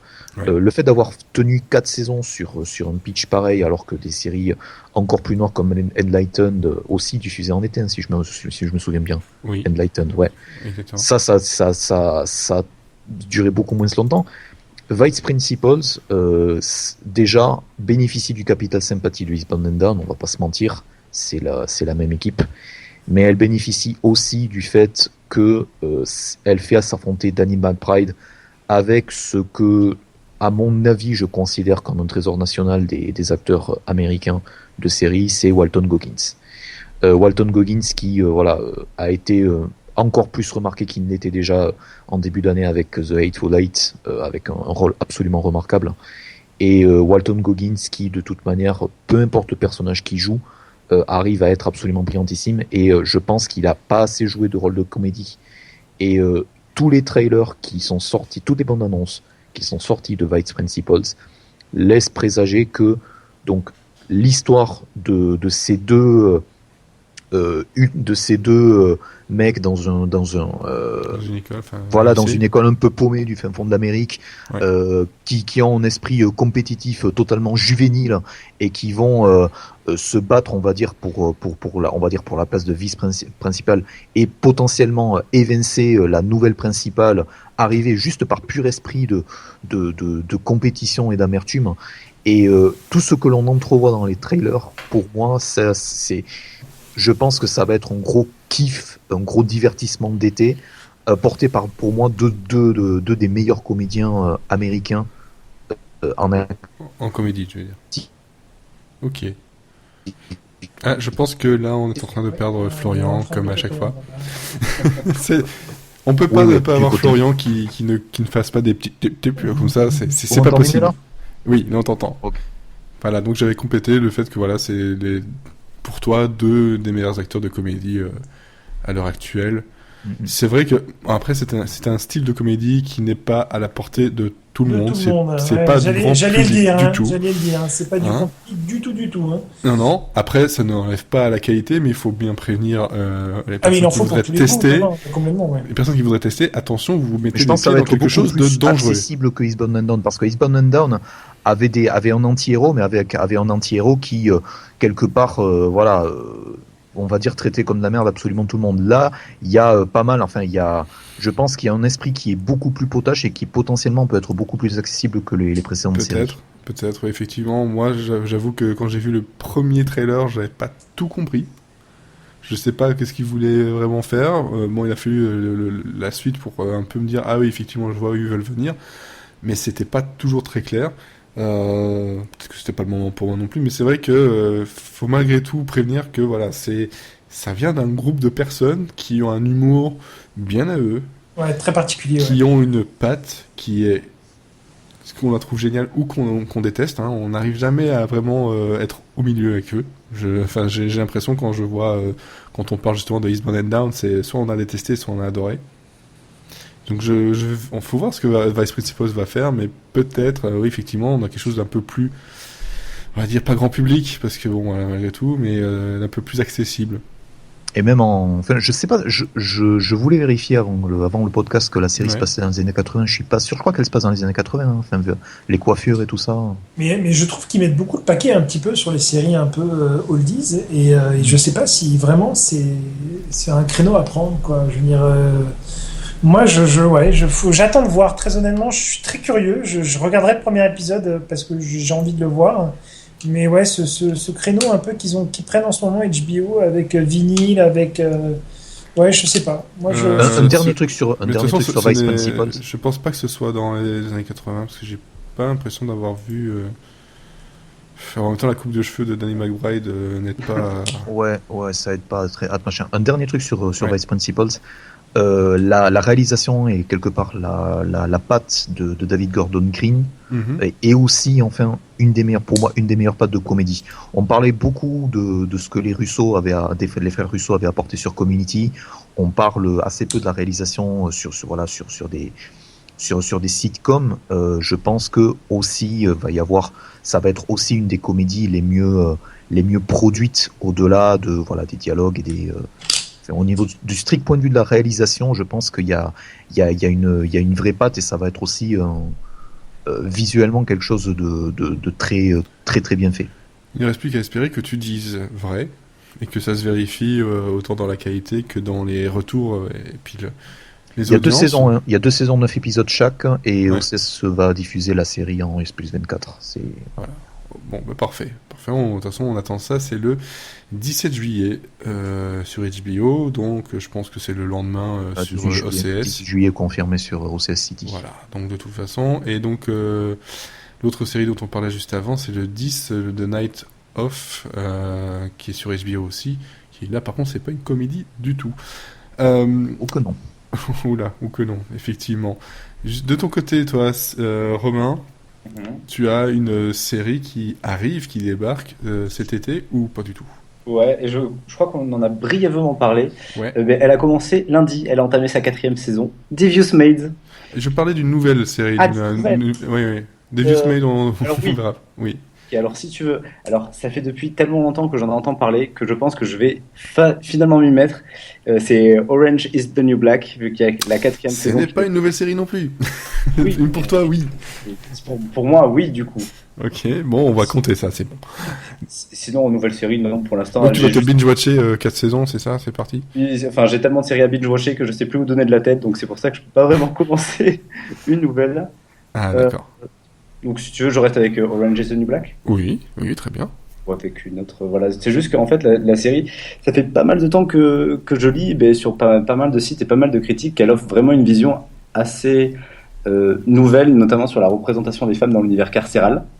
Vu qu'il y avait juste l'univers masculin qui avait été exploité avec Oz, si je me trompe pas. C'est ça. Et je trouve que du coup, ça pourrait être sympa. J'avais regardé les premiers épisodes et j'avais pas vraiment accroché. Et puis j'ai vraiment envie de lui donner une nouvelle chance. Et puis voilà, on verra bien ce que ça donne. Ce sera peut-être ta nouvelle série de l'été. Et peut-être, vu que j'en entends tellement parler que voilà, on verra bien ce que ça donne. Ok, parfait. J'entends des bruits derrière moi, c'est assez affreux. J'ai peur, je suis dans le noir. Et toi, Cécile, justement, tu as une nouvelle série de l'été ? Une nouvelle, on a dit nouvelle. Attention. Et moi, je suis dans le même cas que Romain. J'ai tellement de trucs à rattraper que j'ai pas de nouvelles séries de l'été à regarder. Mais par contre, j'en rattrape plein. Oui, donc en fait, toi, tu utilises vraiment l'été comme c'était prévu au départ. C'est ça. Et puis non, je regarde quelques séries, mais là, c'est des séries qui sont déjà en cours. Donc là, je vais regarder Unreal, que j'ai déjà commencé, Teen Wolf, Pretty Little Liars. C'est les guilty pleasures l'été. Ok, parfait. Et rattraper son retard, surtout. Et rattraper son retard. On est d'accord, hein, c'est ça. J'ai vu Lucifer et The Magicians, là, récemment. J'ai rattrapé. Netflix, ils ont un super line-up d'été, apparemment. Enfin, ils ont Stranger Things, que je suis assez curieux, avec Winona Ryder, qui débarque là le 15. Et surtout, il y a The Get Down, qui est donc la série qui semble être vinyle avec des personnages plus sympas et en plus réussis. Après, allez, boum. C'est discret. Faut savoir qu'il nous a tellement mis le truc sur un piédestal avant que ça arrive, quoi. Et là, aujourd'hui, et puis des zingues. C'est vrai que... non, mais je le comprends très très bien, hein. Vinyle, premier épisode bien, puis après, plus ça avance, plus c'est dit, ils ne savent pas où ils vont. Voilà, donc tu disais, désolé, on t'a coupé, Florian. Non, enfin, je voulais juste ajouter ces deux séries tout, parce que The Get Down, c'est vrai que ça m'était sorti, parce que ça arrive le 12 août, c'est-à-dire vraiment dans le No Man's Land de série-film. C'est ça, c'est à la fin. Voilà, les premières images qui ont été dévoilées là au printemps ont confirmé, on va dire, tout le bien que je pense déjà, 1 du postulat, 2 du casting, 3, enfin c'est vraiment dans le même univers, c'est dans le même melting pot musical et social que vinyle, mais voilà, ça va être un peu plus pop. Après, le seul truc qui m'empêche de dire ça va être vraiment trop bien, c'est que Baz Luhrmann a tendance à partir dans un tout petit peu tous les sens. Après, c'est apparemment un projet qu'il développe développé comme film depuis genre 10 ou 15 ans, mais je pense que c'est enfin, que ce soit Stranger Things ou que ce soit The Get Down, ça peut être les jokers ou des séries qui peuvent s'avérer d'excellentes surprises. Ben on verra ça aussi, effectivement. Donc Stranger Things, c'est en juillet, le 15 tous les juillet. épisodes. Ouais, effectivement, sur Netflix. Et donc le 18... non, je sais plus... Je l'ai vu, je le vois plus. Je suis embêté. The Get Down, c'est le 12 août. 12 août sur Netflix aussi. Ça tombe bien que tu parles de musique, parce que moi, il y en a plein, j'en attends plein cet été, mais il y en a une que j'attends vraiment très fort, et c'est très très proche, parce que c'est le 26 juin. C'est Roadies de Cameron Crowe. Parce que presque célèbre, j'aime beaucoup, parce que le casting me semble assez bien barré, l'univers des roadies sur la route avec des groupes de musique. Je m'attends, venant de la part du réalisateur de Presque Célèbre, d'avoir de la bonne musique, une bonne BO, des bons moments drôles et un peu dramatiques, et d'avoir un truc qui va me faire plaisir. Après, c'est Showtime, donc j'espère juste qu'ils vont pas me la pourrir au fil des saisons. On va déjà faire une première saison de bonne qualité, et puis on verra. Mais ça, c'est dans le plus proche. Le plus proche, c'est le 26, c'est Roadies, parce que voilà, il y a Angie Tribeca qui a déjà commencé. Il y a Unreal qui a déjà commencé. Il a placé. Ah bah oui, mais j'ai vu les 2 épisodes. Et moi aussi. Bon, alors c'était bien.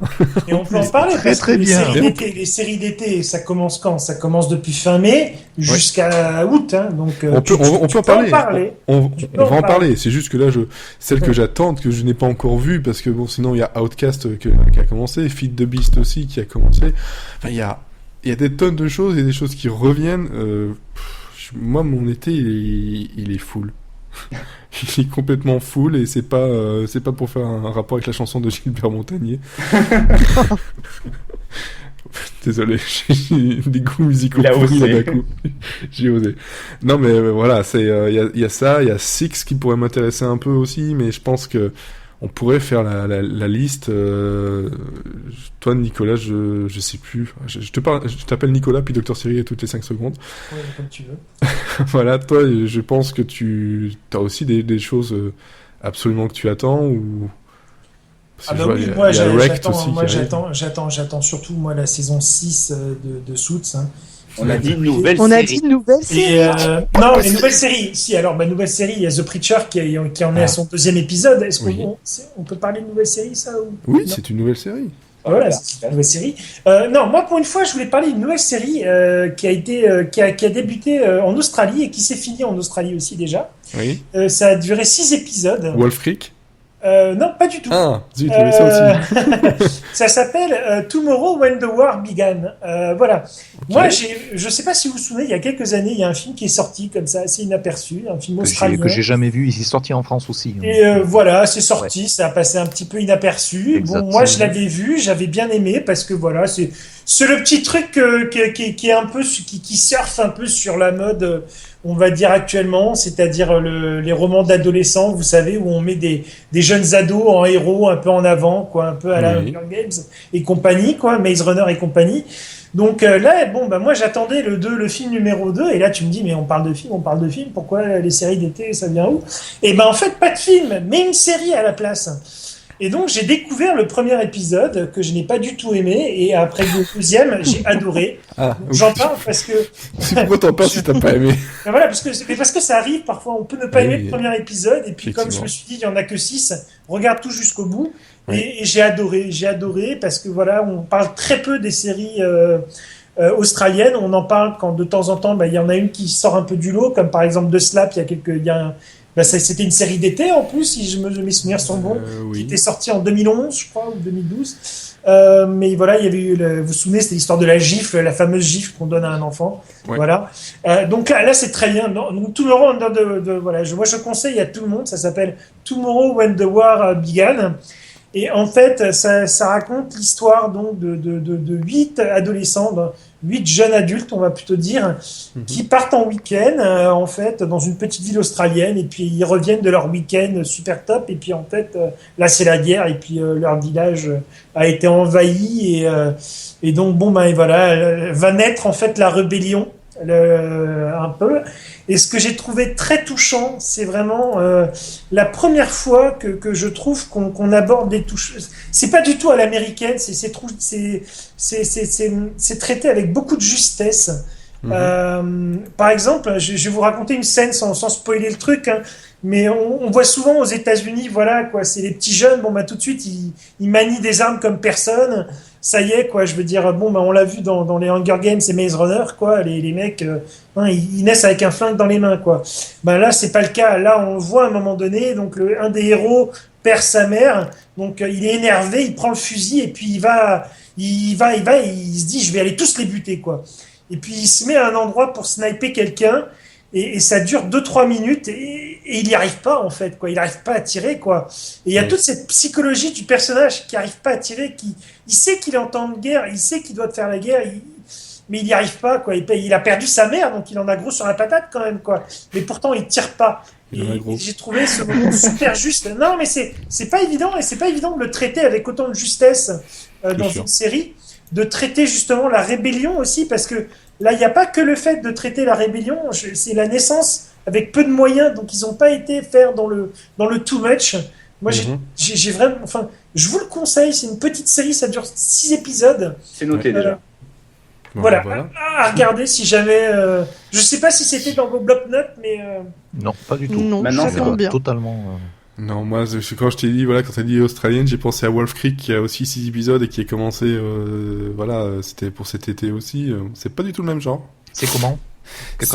C'est en fait, ça vient aussi d'une série de films, qui s'appelle Wolf Creek aussi, où t'as un tueur en série, qui s'attaque apparemment beaucoup les touristes et des personnes un peu paumées dans j'allais dire la cambrousse, mais voilà, le côté un peu vide de l'Australie.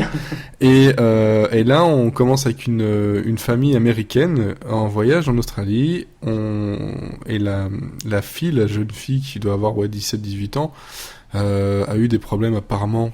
On l'apprend au tout début avec de la drogue, etc. Donc ce voyage sert de renouer un peu la famille, l'aider à s'en sortir. Les parents sont des flics et ils sont pas très fiers de ça. Elle a un petit frère aussi, et donc ils voyagent en Australie avec une espèce de caravane. Et bon, malheureusement, je peux pas aller plus loin sinon ça va spoiler, mais c'est juste pour vous dire le cold open, donc juste avant le générique qui est assez bien fait. C'est très joli d'ailleurs comme série. J'ai jamais été autant choqué par un cold open d'une série. Je m'attendais, mais alors tellement pas à ça. C'est pour ça que je n'ai même pas envie de vous Sur les chaînes pilotes de Fringe, en fait, ça se situe où? C'est pas le même genre. C'est que en fait, Fringe avait le côté où c'était dégueulasse. Voilà. Là, c'est dégueulasse, mais en fait, c'est surtout tu tombes en pleine empathie dedans. Tu te dis oula, tu as peur réellement. Moi, je suis pas un grand fan non plus de trucs un peu d'horreur ou des thrillers comme ça, mais j'en ai déjà vu. Mais là, j'ai jamais eu ce côté où j'ai vraiment fait pause sur l'épisode pour respirer, pour digérer ce que je venais de voir. Alors que plein me diraient ouais, mais non, ça va, on a déjà vu ça dans 1000 films. Mais la façon dont c'est tourné, c'est amené, j'étais mais alors sur le cul. Et c'est une histoire de vengeance en fait, pendant ces 6 épisodes-là en Australie. Avec cette jeune fille. Donc je ne dirai pas plus, mais vraiment c'est quelque chose que je conseille très fortement. Il faut que j'écrive encore l'article dessus.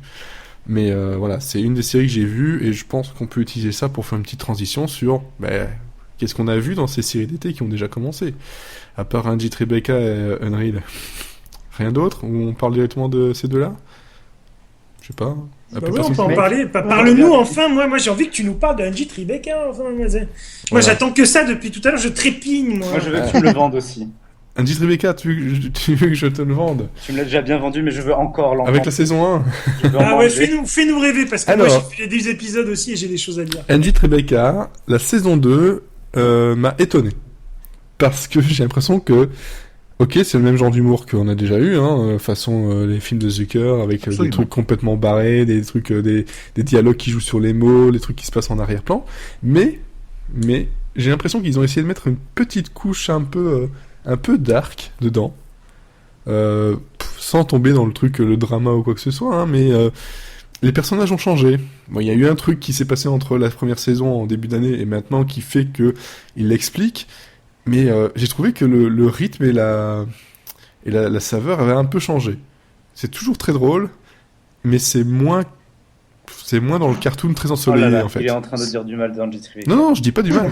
Je dis que, en fait, je trouve que ils ont réussi à faire un truc qui, ok, on a fait 6 épisodes comme ça, on refait à nouveau 6 épisodes, mais on arrive quand même à essayer d'ajouter un petit truc, de changer un peu la donne pour pas avoir l'impression qu'on a alors, par rapport à ça, Docteur Série, tu voulais... Vas-y, je t'en prie, non, vas-y. Ouais. D'abord toi. Non, par rapport justement à ce côté dark, pour moi, c'est fait exprès. Enfin, pour moi, ça reste toujours exactement du même acabit. Et donc, le côté dark est totalement exagéré et parodique. La photo entre les deux saisons a changé. Je pense que c'est aussi ça joue beaucoup. C'est devenu, ça joue beaucoup. Je pense qu'ils ont. La musique n'est plus la même. Le générique n'est plus le même en fait. Steve Carell a disparu. À mon grand dame, je suis très très déçu.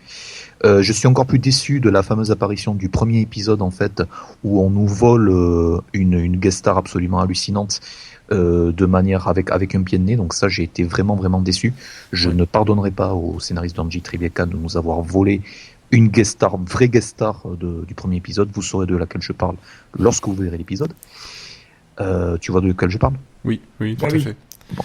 Bon, je suis pas attention, là on est en train de dire du mal, etc. Il y a des choses qu'on accepte, qu'on accepte pas. En fait, le truc c'est je trouve ça très fort d'avoir réussi à avoir changé le feeling d'une série. Non, ça, pour moi, c'est le même feeling parce que je prends tout dans Angie Tribeca au second degré. Mais je prends au second degré, mais malgré tout, le côté dark, on n'avait pas eu ça à ce point-là, et je me dis qu'ils ont quand même réussi à trouver de quoi se renouveler un peu le tout, parce que je pense que oui, effectivement, ils auraient refait de la même façon qu'en début d'année, peut-être que ça aurait été un peu plus chiant, en fait, sans surprise, et je trouve que c'est une surprise très agréable. Après, si on a aimé la première saison, il n'y a aucune raison qu'on n'aime pas les 2 premiers épisodes, très franchement. Puis c'est une série qui fait du bien, moi je trouve, Angie Tribeca, parce que c'est une série qui rend hommage aux séries.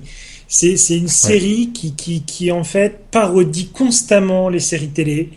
Et quelque part, qu'est-ce que ça fait du bien d'avoir une série qui, moi j'ai envie de te dire, elle se prend pas au sérieux, mais en même temps, elle est tellement bien faite qu'elle se prend au sérieux. Parce que moi je pense que derrière, il y a réellement du boulot. Il y a du gros boulot qui est derrière quand même. Et les comédiens, enfin, sont pour moi sont top.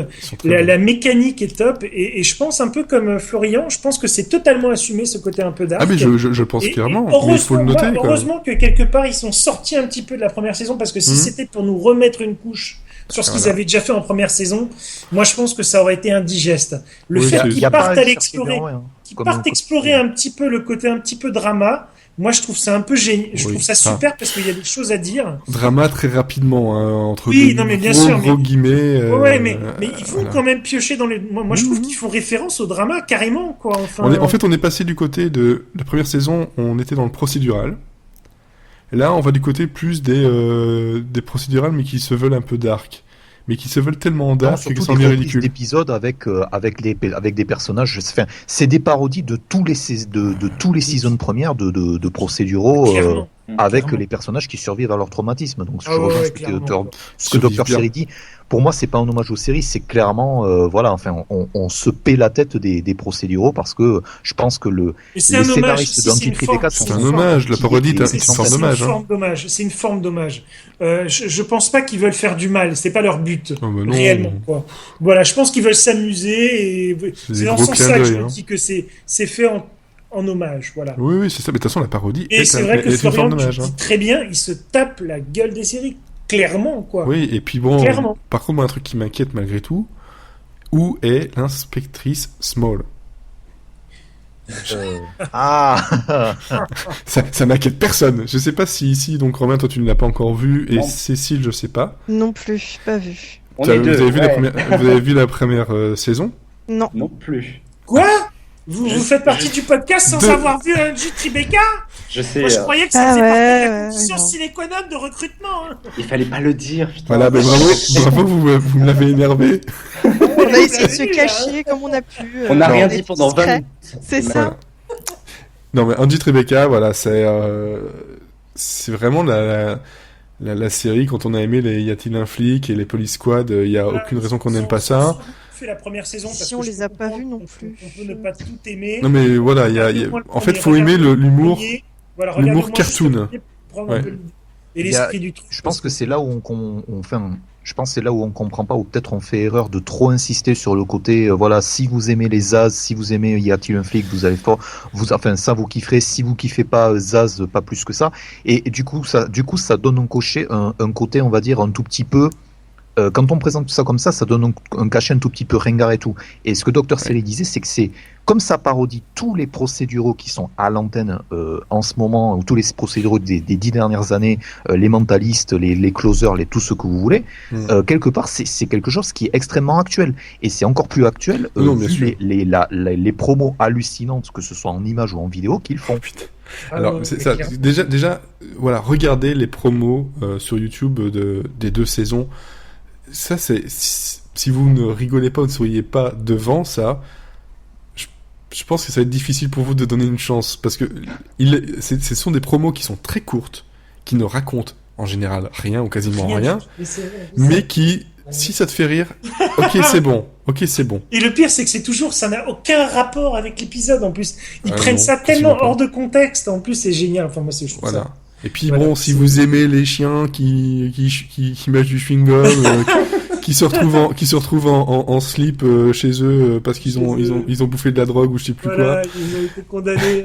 Ils ont été condamnés à rester chez eux le temps qu'ils fassent caca la drogue. Bon. Ça m'a tellement fait rire ce moment-là. Et cette saison en plus, les meurtres sont, les affaires en fait, j'ai trouvé la résolution de la première affaire assez brillante. Et pour le coup, j'ai l'impression qu'il il sort de la parodie pour faire vraiment des affaires policières qui se tiennent à peu près. Ça aussi, c'est ce que je note sur ces saisons 2 là, c'est que la saison 1 nous offrait des petits trucs un peu par-ci par-là avec il y avait des affaires mais qui étaient plus que secondaires. Et là, par contre, on voit vraiment dans l'affaire du crime, mais le crime parfois bien sanglant, c'est assez dégueulasse parfois même. qui là vraiment compte avec une vraie résolution derrière, enfin une vraie résolution. On sait qui est le coupable quoi à la fin. Il y a vraiment un côté de on ne devine pas dès le départ, ok c'est lui le coupable. Et là on suit une enquête réellement. C'est ça qu'ils ont rajouté aussi à la saison 2, c'est le côté on fait des vraies enquêtes en fait. Enfin des vraies. C'est difficile de dire des vraies enquêtes alors que des enquêtes qui se tiennent à la limite. Oui, ça se tient. Effectivement, ça se tient tout à fait. C'est vrai que même le deuxième épisode, ça se tient comme truc. Mais complètement. Oui, bah oui. Donc, mais voilà, mais c'est un humour qui est particulier. C'est le genre de choses qui binge-watcher, je l'ai fait, il n'y a pas de problème. J'ai regardé la première saison, je crois, 4-5 fois. Oui. Mais je sais qu'il y a des personnes qui ont besoin de respirer un peu parce que c'est quand même du gag sur du gag sur du gag sur du gag, ça s'arrête jamais. Moi perso, je le conseillerais pas en binge watching. Voilà. Moi je sais que je me suis arrêté à l'épisode 4 la première saison parce que j'en pouvais plus. Ouais. Mais après je me suis regardé un épisode une fois par semaine et c'était génial quoi. Mais et alors faut les regarder plusieurs fois parce qu'on loupe des choses à chaque fois. Parce que c'est vrai qu'on en parle et on en parle peut-être pas assez bien, on donne parfois des mauvaises références, mais c'est vrai que ça fait partie de pour moi c'est un petit bijou, on dit Tribeca, et ça fait du bien de l'avoir à la télévision. C'est une série qu'il faut avoir à la télévision, parce qu'elle apporte aussi un peu son truc, je trouve. Voilà. Du coup, en fait, je sais pas si vous avez vu The Detour et tout, mais du coup, les séries de TBS, en fait, moi, vu les qualités de Angie Tribeca et que j'avais apprécié ce que j'ai eu de The Detour, j'attends Wrecked et j'attends les prochaines séries de TBS. Attends, tu as aimé The Detour là? Ou le pilote en tout cas. Redis-moi ça. Le pilote de The Detour, c'est bien, Nathalie, je l'aime et puis voilà. Oh là là, mon Dieu, moi j'ai pas pu du tout. Mais bref, c'est vrai que TBS, niveau comédie, tente des choses. Surtout le côté on fait 2 saisons par an maintenant. Ça c'est leur petit truc, mais c'est vrai que Wrecked, le mélange de Lost avec plein de trucs, enfin c'est diffusé cet été la série avec Wyatt Cenac qui se fait enlever. Non, c'est cet automne. Ouais, c'est automne. Ouais, pardon. Bon, par contre, là on a perdu Nicolas. Là cette fois c'est moi qui ai été perdu, mais je vous ai retrouvé. Tu nous as retrouvé. Oui. En fait, je pense qu'il t'a dit avec The Detour. Tu as fait un détour. Okay. Ouais, bah c'est le détour. Alors, par contre, on va pas parler que de Angie Tribeca surtout qu'on arrive proche de la fin. Unreal, toi, Cécile, tu l'as vu? Je l'ai vu. Et justement, alors, par rapport à la saison 1, par rapport au changement... là, ce début de saison 2, donc pour l'instant, il n'y a qu'un épisode qui a été diffusé. Il était diffusé hier, je crois. Ouais, non, lundi. En même temps qu'Angie Tribeca, en fait. Mais... on reprend en fait juste après, enfin non 6 mois après je crois, on commence la nouvelle saison d'Everlasting avec donc Queen et Rachel, les 2 productrices de la saison 1 à la tête du programme. Et Désolé, j'ai dit les 2 bitches, mais oui tu peux. Je pense qu'elle l'assume très bien. Oui, je pense. Et là, du coup, ils nous introduisent bien la nouvelle saison, le nouveau concept d'Everlasting pour cette saison-là. Mais bon, elles vont pas s'en sortir si bien. Il y a l'ancien producteur qui revient et qui essaye de reprendre son programme. Oui, logique. Ça ne va pas du tout. On lui a volé. En plus, c'est des filles. Et elles essayent, pour ce nouvel Everlasting, donc, de changer un peu le programme, d'innover. Et donc, elles mettent en Bachelor un ancien je crois, footballeur américain, Black. Oui, voilà, donc c'est pour essayer d'un peu titiller la chaîne et tous les producteurs qui sont très encore dans frileux sur ce genre de choses, côté américain qu'on connaît malheureusement bien. Très chouette parce qu'ils ont quand même un président qui est noir, mais ils sont incapables de faire un bachelor noir, quoi. C'est fou. C'est comme ils disent dans la série, c'est pas vendeur en fait. Enfin, que ce soit vendeur ou pas, c'est une question que je pense que ce serait largement. Moi, je pense que ce serait carrément vendeur si une chaîne s'y risquait de le faire. Et maintenant, je pense que comme disait Monsieur Série, c'est un problème de mentalité. Et voilà, c'est plus là-dessus que c'est dommage. Mais même dans la série, il le montre parce que la nouvelle saison d'Everlasting est pas vendue sur le fait que le bachelor est noir. Le bachelor est caché même aux candidates. Les candidates ne savent pas que le bachelor qu'elles vont avoir est noir. c'est ça qui est bien justement dans Unreal et qui se montre encore plus dans cette saison 2, c'est que la critique de ce système-là est quand même pas trop mal foutue en fait. C'est pas une critique frileuse, au contraire, on te la fait passer tout doucement au milieu de plein de petits trucs, mais en gros, vous voyez que on est obligé de faire ce genre de choses-là pour que ça passe, quoi.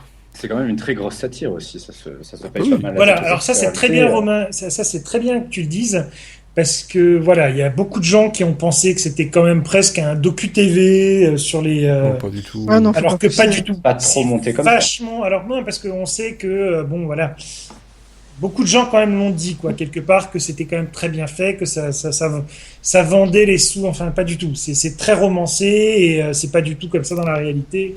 Non, mais il s'appuyait aussi sur le fait que la créatrice a connu aussi les deux. Elle a bossé là-dedans de toute façon. Oui. Parce que voilà, elle a bossé là-dedans. Alors c'est pour ça que derrière il y a eu beaucoup de sous-entendus, mais je pense pas. Moi, je pense que c'est très très romancé. Par contre, ce qui est très fort, c'est quand même qu'ils arrivent à nous faire en sorte de limite comme si on suivait une vraie émission de télé à aimer, détester des personnages, à vouloir que certains soient éliminés. Ça fait très réalité en fait. Et c'est quand même assez fou de réussir à faire une fiction qui est vraiment une fiction, pure et qui te propose en fait une émission de télé-réalité auquel tu pourrais croire alors que tu vois l'envers du décor. Ça, j'ai trouvé ça très fort, et puis là, le début de cette saison fait très fort dès le départ. Même après, plus fort moi, je trouvais qu'ils allaient quand même doucement pour ce début de saison. Ils attaquent pas trop fort, mais ils remettent bien les bases, ils réexpliquent bien tout ce qui s'est passé, les personnages où ils en sont et les nouveaux enjeux. Oui. Je trouvais que c'était un bon premier épisode de saison 2. Mais après, j'ai pas trouvé que ça tapait super fort. Mais je trouve qu'il est beaucoup mieux rythmé que le premier, le pilote de la première saison, qui en mettait plein partout dans tous les sens. C'était assez indigeste, faut le reconnaître. C'est à partir de l'épisode 2 que tu te dis ok, je suis là-dedans. C'est vrai que le premier épisode, si on le re-regarde quand on a maintenant, c'est vrai que c'est assez indigeste en fait. Pas mauvais, mais il y a un peu trop d'infos. Et on a encore perdu Nicolas. C'est pas très grave. Attention, on va bientôt terminer aussi. Je pense que, par contre, vous vouliez parler de Pretty Little Liars. Pourquoi ? Non, on n'en parle pas. On n'en parle pas ? Non. Si. Oui, on peut parler de Secret City aussi. Donc, oui, Secret City, ça j'avais bien lu, mais c'est surtout le Pretty Little Liars. Pourquoi ? Moi, j'ai juste envie de dire une chose, vivement la fin, j'en peux plus. C'est ça, pareil. Je veux vivement que ça s'arrête. Que la saison 7 soit finie et qu'on tourne la page, parce que ça commence à tourner en rond. Ouais. Depuis la révélation avec qui est A, maintenant, on s'en fout complètement. C'est complètement ridicule. Pourquoi ils ont continué ? Voilà, 5 ans après, tout le monde s'en fout. En plus, les audiences sont hyper mauvaises. Donc bon, non, puis ils ont séparé tous les couples juste pour pouvoir les remettre ensemble. Ça ne sert strictement à rien. On n'a plus d'idées. C'est ça. Mais déjà que ça tourne en rond depuis la première saison, donc bon. Et vous avez quand même suivi jusqu'à cette saison. Oui, on dirait Mike Castle. C'est quand même. Moi, j'ai rattrapé quand j'ai su que on avait enfin la réponse de qui était A. Je m'étais dit bon, j'avais vu 3 saisons, je crois. Je poursuis jusqu'à la révélation de qui est A, et après j'ai enchaîné sur la suite et j'ai regretté. Mais maintenant, bon, il me reste plus qu'une saison. Je vais voir la fin. Maintenant qu'en plus ils nous ont introduit un nouveau A. Donc bon, c'est qui le nouveau ça va être le frère de la sœur du beau-frère du cousin. C'est la sœur jumelle du cousin de la mère cachée. C'est c'est exactement ça. En gros, on avait dit qu'on n'en parlerait pas. Voilà, on pourrait faire un épisode spécial sur pourquoi Pretty Little Liars il ne faut pas regarder. Après 7 ans, ça va être un corbeau pour Bloodline saison 3 d'ailleurs. Ah oui. Ah bon. La saison 2 c'est un tout petit peu ça d'ailleurs. Oui, c'est vrai. Bon. Ok. Alors, tu voulais parler de Secret City. Et pas Secret Story pour rester dans le... vient de tomber à plat parce que personne n'a maté Bloodline saison 2 à part moi. Si. Mais non. Voilà. Non, parce que j'étais en train de chercher parce que j'ai... Non, c'est... Une série d'été aussi. Ouais, Secret City, ça correspond un tout petit peu. Tout à l'heure, on parlait de 10%. On a parlé donc Dr. Seri vient de recommander donc Tomorrow World Big Guy qui est en 6 épisodes. Et je trouve que là, sur cette saison série, il y a pas mal de séries que j'ai appréciées parce qu'elles ont un début, un milieu, une fin, et qui sont en 6 épisodes, 8 épisodes et 10 épisodes. Et en l'occurrence, il y a donc le mois prochain, il y a The Catering Incident qui va être diffusé sur Foxtel, qui a eu un prix à Série Mania. Donc voilà, que j'ai pu voir j'ai pu voir les 2 premiers épisodes à Paris, et la série débarque début juillet. Là aussi c'est 6 épisodes, c'est totalement dépaysant. Moi je vous la recommande super chaudement parce que pour ceux qui la connaissent pas encore, il y a une actrice éblouissante au centre qui est Elisabeth Debicki, qui livre une performance assez hallucinante dans ce que j'ai pu voir. Et Foxtel diffuse aussi une mini-série de prestige actuellement, que j'espère qu'il sera un jour diffusé en France, mais vu le sujet, je suis pas vraiment sûr. C'est déjà le retour à la télé de Anna Torv, que l'on connaît pour Fringe. Fringe.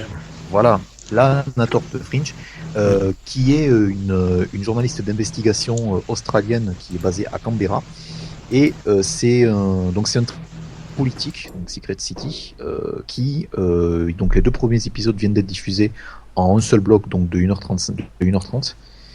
C'est adapté de bouquins de polar, et c'est un thriller politique autour de plusieurs événements. Donc déjà un corps est retrouvé, des conspirations, des relations entre la Chine et l'Amérique. Voilà, donc la toile de fond.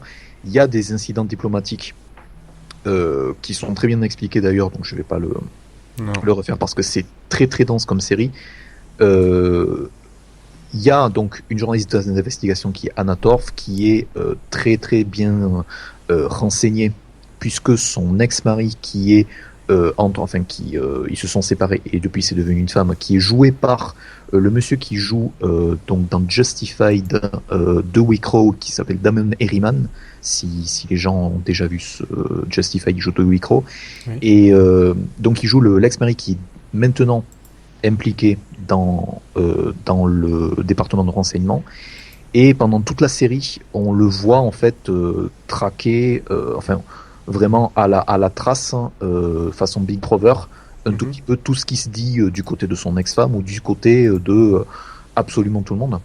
Et donc il y a 2 ou 3 affaires qui se télescopent comme dans tout bon thriller politique. Donc il y a la retenue par Pékin d'une ressortissante australienne qui est qui s'est, on va dire, accoquinée avec des militants pro-tibétains, de manière assez hasardeuse. Et donc c'est un des fils rouges que suit la journaliste qui est interprétée par Anna Torv. Il y a aussi donc des micmacs politiques avec un membre du cabinet politique qui est très très connu de la journaliste d'investigation, qui va être un tout petit peu poussé à la démission. Donc il y a des micmacs politiques avec du beau monde, c'est-à-dire il y a Alan Dale qui joue un des ministres du cabinet de la défense. Il y a Jackie Weaver qui est donc l'actrice d'Animal Kingdom qui joue un second rôle. Donc il y a énormément du beau monde au casting qui fait du très très bon boulot. Donc le Damon Herriman qui joue donc un transsexuel post-opération est un des cœurs des 2 premiers épisodes. Il est vraiment vraiment fascinant. C'est un thriller politique qui est vraiment très très très bien mené et qui a l'avantage d'avoir probablement une conclusion donc à la fin du mois. C'est pour ceux qui ont vu les précédentes séries Foxtel, je pense à The Devil's Playground, je pense à d'autres choses comme ça. C'est la même société de production qui le fait, ils savent ce qu'ils font, c'est très bien tourné, c'est très bien agencé, c'est très dense. Chaque acteur a comme dans toute bonne série, chaque acteur a un rôle et a sa scène pour briller. C'est très subtil dans les dialogues où ça ressort, donc ça n'a absolument rien à envier au meilleur thriller politique britannique. Donc voilà, ça a démarré dimanche sur Foxtel en Australie. Allez-y. Ok, très bien. Donc Secret City à retenir, et ce qui va commencer lundi, comme ça on a aussi un peu à jour, comme ça fera plaisir aussi pour les séries d'été avec l'acteur qui était Monk pendant des années. Il y a Brain Dead. Si je me trompe pas, c'est ça, Brain Dead qui commence lundi sur CBS. Un truc encore un peu par les créateurs de The Good Wife qui a l'air complètement barré. Et puis Tony Shalhoub, donc. Et surtout Marie-Elisabeth Winstead. Ouais, mais Tony Shalhoub. Marie-Elisabeth Winstead, quoi. Ouais, Tony Shalhoub. Bon, je pense que on va terminer sur ces bonnes paroles, sur tout ce contenu. Je pense qu'on a duré plus ou moins 1h30, donc tout va bien. J'espère que le baptême du feu pour Cécile et pour Romain s'est bien passé. Ça a l'air. Ça a été. Voilà, Super. Après, il n'y a pas beaucoup de séries que j'avais vues perso, mais tout va bien. Mais t'inquiète pas, oui. si tu veux, Cécile, on fera notre propre podcast et on pourra parler de Pretty On va faire Little Liars un pendant des heures. contre-podcast Pretty Little Liars, Teen Wolf et tout. Je suis sûr qu'il y aura du monde pour écouter ça, parce que de toute façon, j'en parlerai pas. Ça va être bien clair. Ok, parfait. Je pense que Nicolas est revenu juste pour la fin. Ah non, mais moi j'étais là tout le temps, je ne suis jamais parti. Je t'ai vu partir et revenir. Moi, il y a l'enregistreur de Skype qui, depuis tout à l'heure, il me fait des trucs un peu bizarres. Donc, j'espère juste que ça l'a pas planté. Ah, ok. Écoute, j'espère aussi, parce que je sais pas ce qui s'est passé. J'ai eu des déco-recos. Donc, désolé à tout le monde si jamais il y a eu quoi que ce soit. Après le déca des eaux, le déco-reco. Voilà, le déco-reco. Non, moi, un petit rapide, parce Vous que moi, c'est la dernière donc, de l'année pour moi, la saison. Oui. Donc un petit mot aussi pour te remercier de toutes ces invitations. J'ai vraiment découvert une équipe extraordinaire avec des gens fantastiques vraiment. Que ce soit Nimentrix et notre ami le sérigraphe Elodie. Vraiment voilà 2 personnalités que j'oublierai jamais et que j'affectionne énormément. Donc moi je leur dédie ce dernier podcast parce qu'ils n'étaient pas avec nous aujourd'hui, mais j'ai beaucoup pensé à eux parce que la toute première fois que je suis venu et la toute première fois que j'étais invité, ils étaient là. Donc comme pour moi c'est le dernier épisode de la saison, c'est un peu le moment où je dis un peu au revoir et merci. Donc c'est pour ça que j'en profite moi pour parce que tu ne seras pas là pour la saison 2. Je serai là pour la saison 2 bien sûr. Bon, mais je remercie quand même déjà chaleureusement toute l'équipe pour son accueil pour cette saison 1. Moi je me suis vraiment amusé avec vous. Ça a été vraiment à chaque fois d'excellents moments passés en votre compagnie. J'espère qu'en tout cas vous aussi en nous écoutant vous avez eu ce même plaisir, ce même brin de folie qui nous accompagne. Voilà, moi en tout cas vraiment que vous dire de plus, je suis un peu touché parce que moi je suis très émotif comme garçon moi. Il va pleurer. On va pleurer. Alors Michel qui va venir. Je prépare le mouchoir, attends. Le mouchoir, voilà, super. Non mais tout ça pour dire que vraiment, moi j'ai été très touché par les personnalités que j'ai rencontrées et voilà, donc moi je dédie mon dernier podcast de l'année, donc de cette saison, à Nimentrix et à Elodie. Je leur fais un gros bisou à tous les deux et puis surtout je remercie Monsieur Seri pour toutes ces invitations et j'ai hâte de revoir pourquoi pas Romain, pourquoi pas aussi notre ami Florian qui a chaque Cécile aussi, faut pas non, mais moi non, j'ai compris. J'allais y arriver et puis Cécile et le meilleur voilà, pour la j'ai hâte de vous retrouver l'année prochaine pour de nouvelles aventures et voilà. J'ai fini mon petit speech. Voilà, avec une saison 2 où il y aura quelques changements sur lesquels je bosse. Et c'est là qu'il me dit que je reviens plus. Si, mais c'est des changements d'ordre tu ne reviens plus. D'ordre de contenu, donc sur lesquels je travaille en ce moment. Donc Romain, tu disais? Oui, alors moi je voulais juste remercier ma mère, mon père, frère. Mes frères et mes sœurs, wow. Non, c'était une connerie, voilà. Bravo. Voilà comment maintenant vous me demandez comment ça se fait qu'on ne peut pas faire 1h30. Il y a toujours quelqu'un pour rajouter une connerie ou un truc qui était très très sympathique et merci beaucoup très recherché surtout Docteur Seri. C'était vraiment sincère. C'est d'autant plus appréciable. J'ai vraiment passé un super moment avec toute l'équipe. Ce podcast, c'est vraiment au-delà du travail que tout le monde met pour venir l'agrémenter. Je pense que c'est aussi une rencontre avec des passionnés et des personnalités qui font ce podcast. Et chacune des personnalités que j'ai pu croiser m'ont beaucoup touché et chacun à leur propre façon, quoi. Parfait, il va nous faire pleurer. Sur ces belles notes, il faut arrêter. Voilà, et alors, donc, il faut arrêter. Donc, comme on le fait à chaque fois, le mot de la fin. Alors, Cécile, honneur aux dames, encore une fois, le mot de la fin. Sense8, parce qu'on n'en a pas parlé. Ah bah oui, mais il n'y a pas cet été. Bah oui, c'est pour ça, je pleure aussi. Et voilà, tout le monde pleure, mais c'est n'importe quoi. Romain. Orphan Black. J'ai mis un mot, on donne des noms de séries qui font 2 mots. Bon, ok, j'accepte. De toute façon, tu ne comprends pas les séries de maintenant. Moi, je ne donc... comprends pas les questions que tu me poses. J'ai l'impression, donc. Et si tu ne sais pas, tu dis un mot de bouffe et ça passe. Oui, en général, ça passe très bien la bouffe. Florian. qui n'est plus là. Rachida, virgule, je t'aime. Point. C'est pas possible. Je sais pas pourquoi, je me suis imaginé un vieux papy avec une parka et dénudé. Enfin, non, c'était horrible. Je veux pas y repenser. Bon, moi, je vais chercher un mot qui date, qui n'a rien à voir avec les séries, mais pour ceux qui lisaient Joystick, le magazine Joystick, il y a des années, et qui surtout utilisaient le CD, je dirais Balunga.